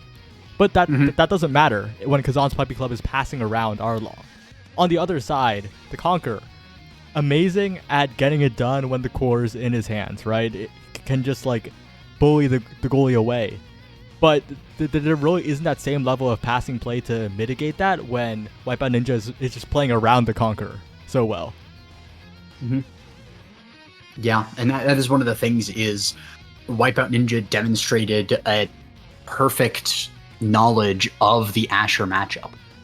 When you're any sort of wall goalie against the Asher, playing up is your best friend there to keep it from getting to her. Ideally, your midfield is able to do that, but when your midfield is contesting the enemy midfield, or in EKC fans' case, even lagging half the time, it's difficult to rely on your midfielder in those cases. And so Wipeout Ninja saw the opportunity, didn't play up when he didn't have to, was really good about playing back when he needed to and being able to trust his team. But in so many of those moments, it was essential that he walked forward to be able to contest that Asher before she gets the opportunity to set up. Because if Conqueror gets that setup, if Conqueror gets that control, it is so difficult to wrest it away. But even then, we saw Wipeout Ninja so many times being able to do that with just a perfect ability execution. Yeah, we'll have to see how it goes. We're almost ready to queue into the next game here. And I think KPC, very good job.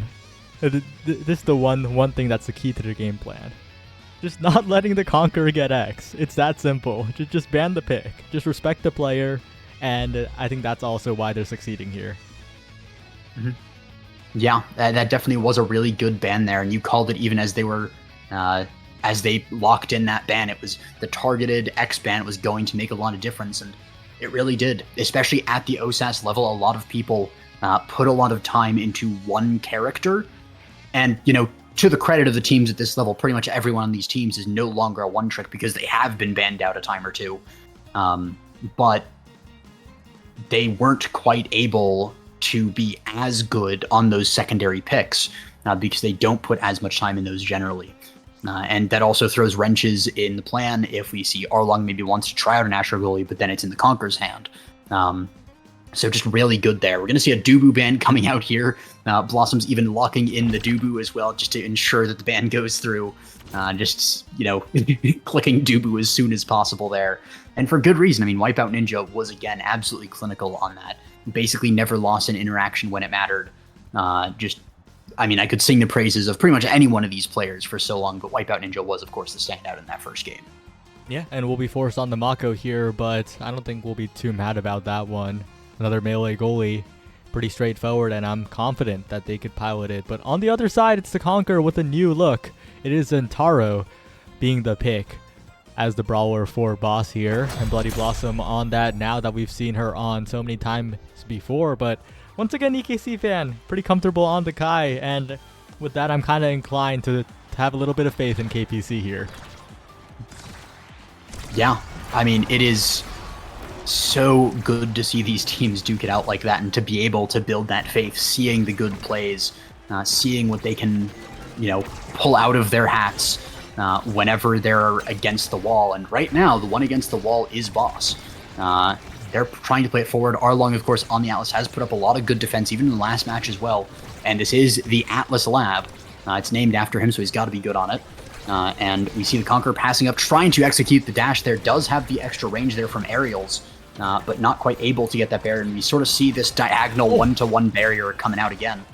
Do you see that damage? Conqueror's health bar just vanished there. Luckily does not get contacted by the black hole in the center exploding, and therefore stays alive. But this Mako burst damage is a little bit ridiculous, as once again Conqueror goes in. But Wipeout Ninja, despite being the open goal, doesn't seem too out of sorts at the moment. I think the big difference here is though that Bloody Blossom is looking comfortable on the now and is looking to win these midfield interactions and also force it through with the help of the primary setups. And that could be what gets Boss to win here. The midfield forward synergy, the passing plays, and winning in the midfield. Just winning those interactions to send the core forward. Yeah, really good to see. And of course, now is, I think, the main one that Blossom's picked up after switching off of the Juno. Maybe at this point even has more practice on the now. Just really putting in the effort to that. It's great to see Osas players evolve over time. To see the new characters they pick up, to see them move off of being one tricks as so many of them are at the start. We see the core flip countered really nicely. EKC fan, though, very low. Use the Giga Blast to get some nice damage onto the now. And we see another barrier being taken. Blind, though, kind of just passing to Arlong. Didn't quite have what it took to get it through. And that's going to be control kind of donated over as we see the pass down to the Conqueror. Not able to get it through, though. Misses the dash there. And, I mean, we see Blind with that core flip in front of the goal. But we also see on the other side, Conqueror with the core flip putting into the top. Yeah, and right there, this is a very different dynamic than on Night Market, right? EKC fan is no longer able to constantly give passes to Blind. Blind needs to make every opportunity count and doesn't have that immediate dash punch power that a Juliet has. So I think we're going to see a very different dynamic here, and I think Blind's going to be the one who needs to adapt for this KPC squad to take this game. As right now, Conqueror is just in position every single time, has the Onis, played for insurance, doesn't even need it, just wins the strike war outright. Yeah, fantastic form there from Boss coming off of the loss. Not letting that get to them, just locking in, playing it well, and potentially rewarded here. I mean, Zentaro has the options of Stinger, Peak Performance for a little bit of speed, is going to go with the Stinger. Oh, going to deny the Unstoppable, actually. Can be pretty good there, keeps the goalie from being able to prevent hit stuns, and also, especially on Mako, whenever she's channeling an ability, if she has that Unstoppable, it can kind of prevent the hit stun that cancels it. So another nice pickup there as well. Now getting Chrono Boost is an alright pick. It allows her to teleport farther and also be faster. So that's a really nice one there. The bulk up going to the EKC fan there on the Kai is going to be a lot of damage, though, coming out on that Giga for potentially more kills. Yeah, I'm a little bit surprised that there's such a low Stinger priority here. A game with Rapid Fire, I would expect a little more, but forget about that. That's a double barrier. That's EKC fan getting in there. The Ensnare Drum's trapping the core, and Blind just a tiny bit out of position, but it's all good. Another opportunity served up by the primary of Wipeout Ninja, and yet again by the strike, but Blind needs to be very careful. Nearly staggered, and EKC fan trying to get it out of the corner, but that is still a barrier taken. Now looking for the dribbles here around absolutely everybody, but EKC fan doesn't quite pick it up, and the passing plays not as accurate for KPC, but they just need one more pass and they could score here. Yeah, but it goes up to the Conqueror, even as Bloody Blossom is looking very low there, very bloodied as it were. and it's in this corner again. Blossoms just keeps getting tagged, but it's not enough. The kill flip, though, from Blind is enough to get that kill, and that is a lot of effort. And that's a double kill as well. The power play, Arlong on his own there, playing and trying to keep it alive. Has the core flip available, isn't going to use it just yet, is going to opt to save it for right then, and that's the power play dissolved as we see Evans and Taro spawning back in now, and just nothing was gained from that. The goal is still standing. We still have this point ongoing, and we're deep into overtime. Again, these players love playing deep into overtime, and I love also watching it. It's so nice to see. We see Conquer dashing up to the top. They're trying to get it done, but doesn't quite have the precision to get these plays off. The Atlas ult, though, to save Blossoms, give her a bunch more health, even a little bit of energy as well there. Almost enough for a dodge, but not quite yet. But Red Cores, again, deep in overtime. They're going to be seeing a lot more here. The Ensnare Drum is really nice. Zentar's just going to dodge up to the top, pick up an orb, and he's fine again. But the Red Core from EKC fan finds the goal. Perfectly angled to send it around Arlong there. And we need to see more of that.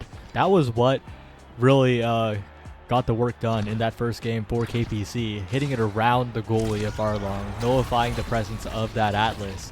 And we're not really seeing too much of that this game. A lot of that's due to the now pick. Bloody Blossom is being very annoying in the midfield if you're a KPC fan. And EKC fans going to have to figure out a way to get past the midfield more reliably, as right now both barriers are down, and once again Bloody Blossom just keeping possession up. The strike shot Atlas, plenty of room to play with. Yeah, and that's one of those things about the strike shot on Atlas, is that he gets to play up without actually having to play up. He gets to use that strike shot to increase the range of the astral projection and use both of those abilities in tandem to just keep range. And then if it gets in close, you're still Atlas. You still have the option of using Cosmic Expanse. We see, though, EKC fan trying to push it through here. Blind, it's in his hands, but he doesn't quite have solid control of it as Blossom, you're talking about it, really good at interrupting these plays. The core flip not countered by Blind is going to be a good clear from Arlong to Conquer, who puts it in, even as we see Wipeout Ninja trying to use the core flip there to stun the Conqueror from being able to put it in, but was just a little bit too late on it. Very, very good core stop there from Conqueror. Very good mechanics to make it so difficult for Wipeout Ninja to even get a read on the play. And but we're seeing what we need to see from KPC here, though. Blind following the core, getting the follow-ups, and striking it into the bottom side. That was an 11-second point from KPC after that very flashy play from the Conqueror, and already I feel like it's already leaving my mind. KPC looking good. Yeah, that's one of the things that I think a lot at the Osas level, especially, there's a lot of consistency that needs to be found where, you know, a lot of the teams have those great moments that feel like they're Chally. They're just not often enough to make the difference in a lot of these games over the long course, especially in a best of three like this, where, you know, KPC dominating game one, but kind of letting off the brakes a little bit into game two. That's really unfortunate there. I believe what happened there is now got knocked back as she was being transited really weirdly. It sort of like buffered the knockback. She got knocked back off of... That was Zentaro. That was Zentaro's respawn position being shifted up due to knockback, which is incredibly weird, right? Usually you get revived at the spot of the Atlas res. But because of the knockback at the perfect time, I believe, it was like the knockback happened while the res was happening, so Conqueror got revived to the top side of the Atlas Lab Center. What? Yeah, born into a very cruel world, but a Sad Boys angle is going to be even crueler for Blind as it gets the core to the other side of the map. It's back in his hands for just a second, but Blossom's got control. That gets it. Beautiful self-pass there to the now teleport. The core flip, though, is really nice, but Blind not quite having the catch there means his point is going to go even longer. The core flip from Arlong goes straight to the black hole and up to EKC Fan, but it's interrupted by now with the secondary, and the Conqueror gets it done. Okay, chat, I understood what happened. I explained it. If you didn't listen, that's your fault. And also that score by Conqueror earlier. That was not a Blick. That was not a Borg Flick. That was a core stop into strike. Get that right. We're heading into a pretty intense 0.5 here, as another KO is found by Blind, looking to have settled in. The Atlas and Bloody Blossom take so much damage off the center and the Ensnare Drums, but somehow is back at full health with the now healing. We'll have to defend quite a bit on the defense. Yeah, that's another core flip. I believe there's an instant flip from Blind, though. EKC Fan going to the top. The Zentaro puts it backwards, but it's enough. It buys some time for Arlong to get up there. EKC Fan rushing forward. Blind also has it, but this double goalie with Blossom's able to be just everywhere at once, it seems. The Astral Projection as well with that extra range from Strike Shot, able to get it through, and Blind, though, winning the Strike War, gets the first set here for KPC. That was a scenario where you kind of see the difference between Wipeout Ninja and Arlong's goalie philosophies, because Arlong waited there. waited until the core came up and tried to win the strike war, Wipeout Ninja would have walked down and caught it on the bumper bounce before the enemy Asher had the opportunity to even get it. And that big difference means that Kazan's Puppy Club, it just brings it back to 1-1. It makes the game feel winnable, especially with a Catalyst pickup. It is looking more than winnable here. Yeah, I mean, it's especially brutal in a match that has like a Zentaro and a Now who just have so many hits that, you know, Now doesn't necessarily have a ton of hits, but her hits are so wide that they kind of hit everyone. So Blind will be getting a lot of just incidental energy from there as just all of these plays continue, and she's just continually taking damage at Asher. The Giga as well is so brutal. They're doing so much damage with that bulk up and the explosive entrance as well, because it is an impact. And we see they're just not quite able to get this barrier. It is still standing as Wipeout Ninja defends it. EKC fan trying to get it around, but a great dash from Conqueror does find the barrier, does find the angle, and that is still 2 barriers standing for the side of Bosses. They're trying to get it through here. The Conqueror passes up to Now, who passes it back. A little bit of an unfortunate communication there, but in the end, the Now arrow is going to get it done. What a snipe by Bloody Blossom, reading the clear from Wipeout Ninja, knowing that the goalie didn't want to go to the same side 3 times in a row and cutting off that option completely. Very well played there, and even if Wipeout Ninja predicted that and went the other way, that Now arrow would have been pretty good on the offense, but that's a KO found. That's a power play for Kazan's Puppy Club, and they're looking to make a repeat as the Sad Boys angle is found, but all good because the other barrier is the one that's taken. Yeah, and the Cosmic Expanse is really good, especially with the Sad Boys actually keeps that barrier alive. Blind has full energy, but is very low in health. Is actually just going to use the Corfu to get a little bit of damage on Arlong and try and survive. But that's a Now taking a lot of damage from Black Hole. The Giga as well does more damage now and gets a barrier. Really good use of that ability by EKC fan. But Blossoms is able to regenerate a lot of HP very quickly. EKC fan winning the strike war after the Corfu from Ninja. We have Blind trying to get it through, but another Cosmic Expanse is really gonna keep that from happening. Conquer trying to get it through, fails in the end. The Corfu from Arlong kind of whiffs, hits Blind, but not the core. And we see EKC fan losing the strike war there out to Conquer, whose passive is not quite enough to get it done. The Giga Blast goes wide. The EI Rush also goes a little wide, but the Conquer has that Corfu available. Blind also very close, especially with Catalyst. Just a couple more hits is going to get that done. Conquer uses the core flip, has a lot of patience, but it's a little too much as EKC fan is able to steal it away. We're in overtime with red cores as we see the barrier finally going down. Conquer getting a little bit of damage on him, but the Black Hole tech from Blind is not quite enough to maintain control and ends up donating it over to Arlong. Wipeout Ninja trying to get along the bottom here, actually ends up shooting it up to the top. The Conqueror tries to put it in, but it's not quite enough. Really good defense there by Ninja. But an amazing pass, but Conqueror, no! Okay, on the second try, does find it, but had it on the first try. Kind of sent it into the goalie a little bit there, but all good. Gets another opportunity, but the later you go in this bracket, the less opportunities you'll get like that, so you need to get it right the first time, and that's something we'll need to see continue onwards if Boss is going to win this set. Yeah, I mean, what an incredible game as well. I mean, this is, keep in mind, this is like the losers quarterfinal for the finale as we get another kill onto the Now.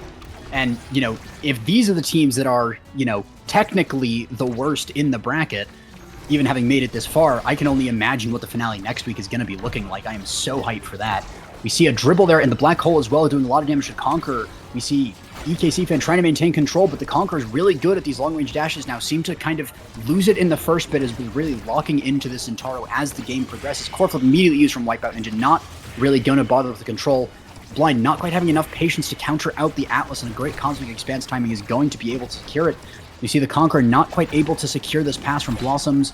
Also very low on health, but also healed by the Now. Has the core going to use it. Gets the core, gets EKC fan almost killed, but does get the barrier in the end as EKC fan is trying to stay alive. Somehow lives there. Just a really fortunate bounce into the corner there. Really playing with fire as well, playing super far up on super low HP. And Blind able to intercept the dribble from the Conqueror there as Conqueror passes up, but now misses the angle. Has the core going to send it straight through as every member on KPC is going to strike, but just a frame too late to intercept it. Well played by Boss. They're really bossing up here and looking to even up this series. And wow, perfect form, more heavy impact. Really the pick of the litter here. And of course, it will be that perfect form. It's a bit of a rough draft here because more cooldowns on the Zentaro is just going to be so difficult to deal with.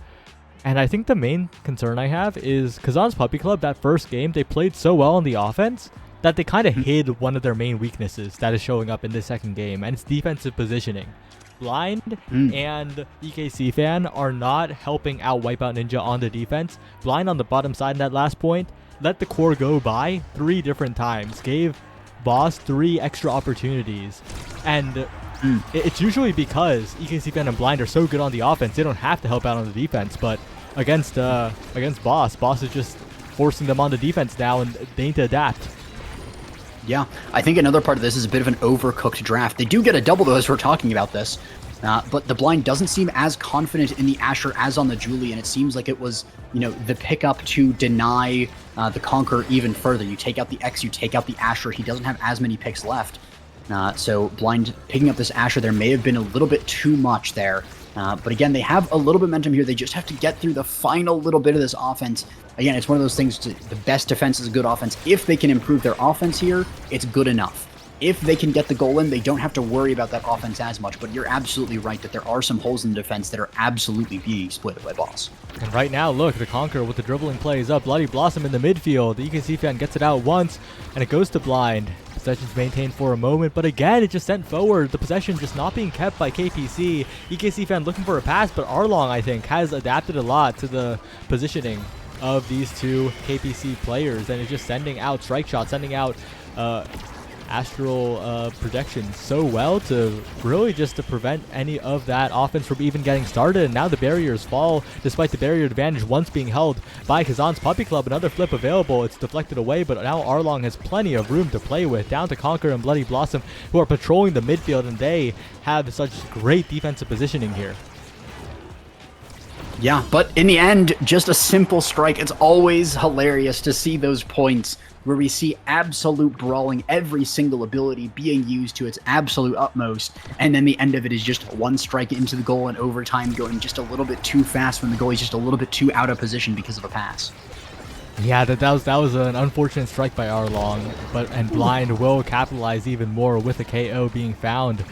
Looking a little bit massive here, but again, the positioning a little bit lacking as Arlong and Bloody Blossoms are just clearing it away. One barrier does go down. If they can get 2, it's a worthwhile power play, and they indeed can do so off of the back of the Giga Blast from EKC Fan. If Wipeout Ninja isn't forced to burn flip here, that's the best case scenario. Tries to send it away, but again, it just lost in the midfield, back in the hands of Boss, who are picking up the core so reliably.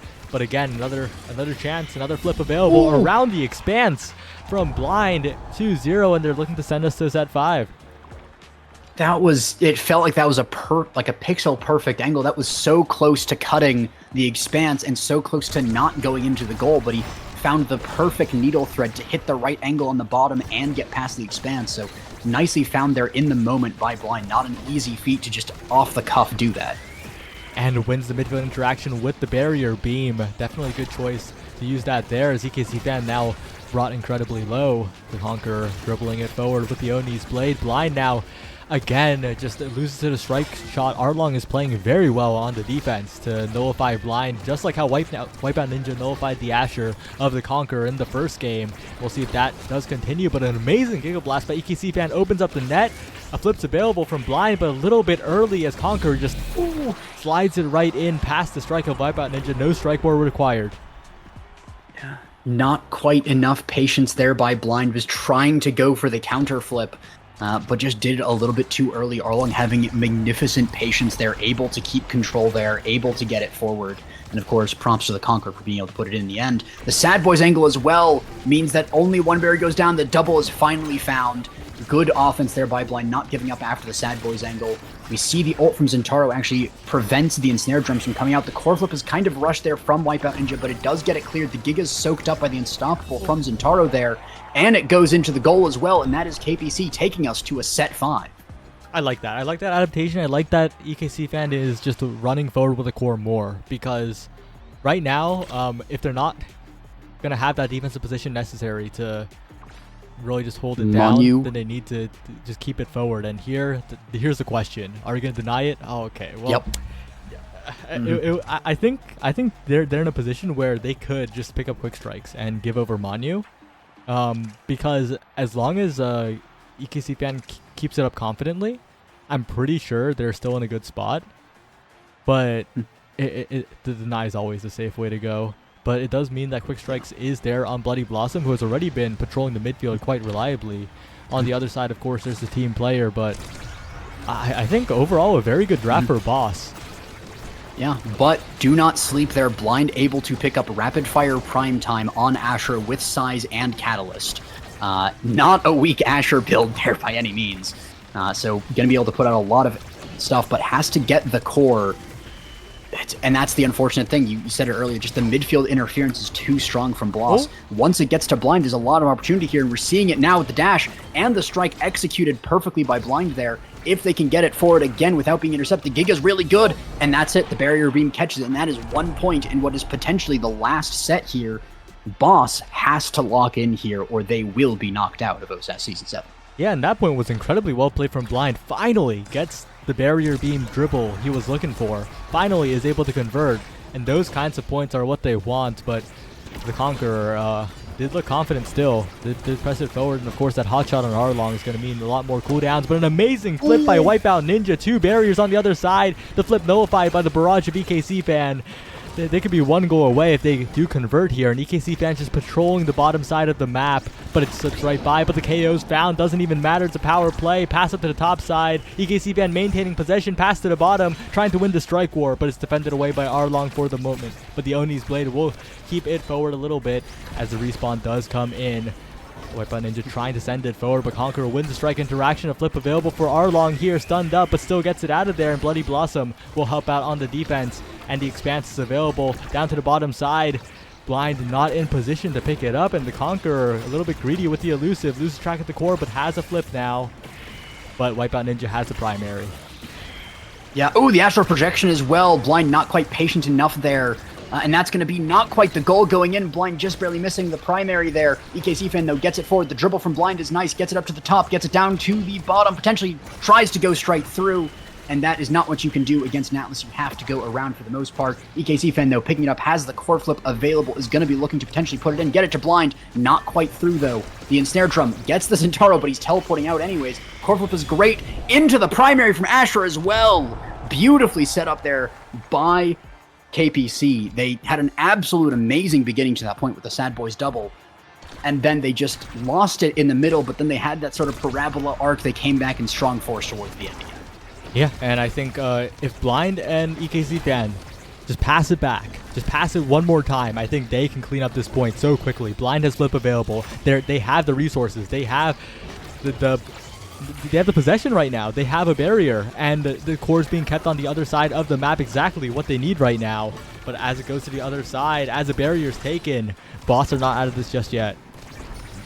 Yeah, this is the opportunity for the Boss reverse sweep, but the core flip from Wipeout Ninja to cancel the eye rush is really nice. The gig goes wide, though. That's a lot of abilities being used, but so far the barriers are standing. Core flip available on Arlong for when it gets to the other side, if it does. And it's going to be a little bit longer because this midfield control from Blossoms is just so good there that the core flip is not having to be forced out. Even gets around the eye rush as well from Zentaro. That super long dash range from the aerials is really nice to see. Arlong almost dying, but managing to stay alive. Such good defense there as well, getting it to the top there, getting it through this Asher, threading the needle, but it's not enough. The Delberry goes down, and this could be it. KPC could score right here. They almost get it, but it's not quite enough. The Asher protection is really good. Blind has the core flip, though. The Conqueror has to lock it in now, but Blind is going to dribble, is going to pass to DKZ fan, who does not get it through with the barrage, and the core flip as well is wasted from Blind. Can they get it in right here, though? Yes, it is enough. Blind finding the primary, finding the goal, and KPC is in the finale. Yeah, they advance. They move on to loser semis. They're guaranteed top 4 now, KPC. Not quite graduating just yet. They have to win one more to do so, but they knock out Boss. They look good, and I think also a good thing is that they look like a team, right? The passing plays, especially in that first game. They look so comfortable on Night Market, and Night Market, it's a map that basically every team kind of wants to go to because they don't want to go to the other maps. It's basically guaranteed to be in the pool, probably one of the first 2 picks for a best of 3 in this OSAS format. So them looking so strong on that Night Market is huge for Kazan's Puppy Club. Yeah, I mean, you're absolutely right there. Being able to be good on the big 3 is amazing. You know, there are cases for the teams that opt to go and specialize in the other maps that aren't the big 3 and try to pull them out as a surprise pick, but in a best of 3, it's a lot harder to lock that down. You are basically guaranteed to play on those, and yeah, absolutely phenomenal showing from KPC. They did lose it a little in the middle there. Boss almost had the comeback. They were so very close there, even taking it to a set 5 here. They had the lead for so long, but just in the end, KPC was able to lock in again. EKC's fans' internet was able to lock back in again. And it just absolutely, in the end there, just a clinic on how to team play. Great passing there, especially that last goal there with the Atlas. Just going straight through the Atlas with the expanse with the pass through the barrier beam was absolutely just top-notch by EKC fan to pass right there. Yeah, just well played in general, KPC. Are they going to have to level up one more time, though, if they do want to challenge the teams on the upper side of the bracket, right? Now's Unpaid Interns, Glitch Witch Gunslingers, 2 teams you're very familiar with. Both of them looked even better. Yeah, and incredibly as well, even as long as that series was going, we even have the other game in the bracket, which is Among Titans versus Restel. They are still deciding who's actually going to be winning there. It might have even gone to a game 3 there. So that'll be exciting to see who makes it to the finale next week. But that, I believe, is the last match of the day for now. Yeah, last match of the day. Anything you want to say before we close out? I'm hyped for the finale. Thank you all very much, the teams that have played, and even the ones that have gotten knocked out. It's been phenomenal casting, and it's just been a great time.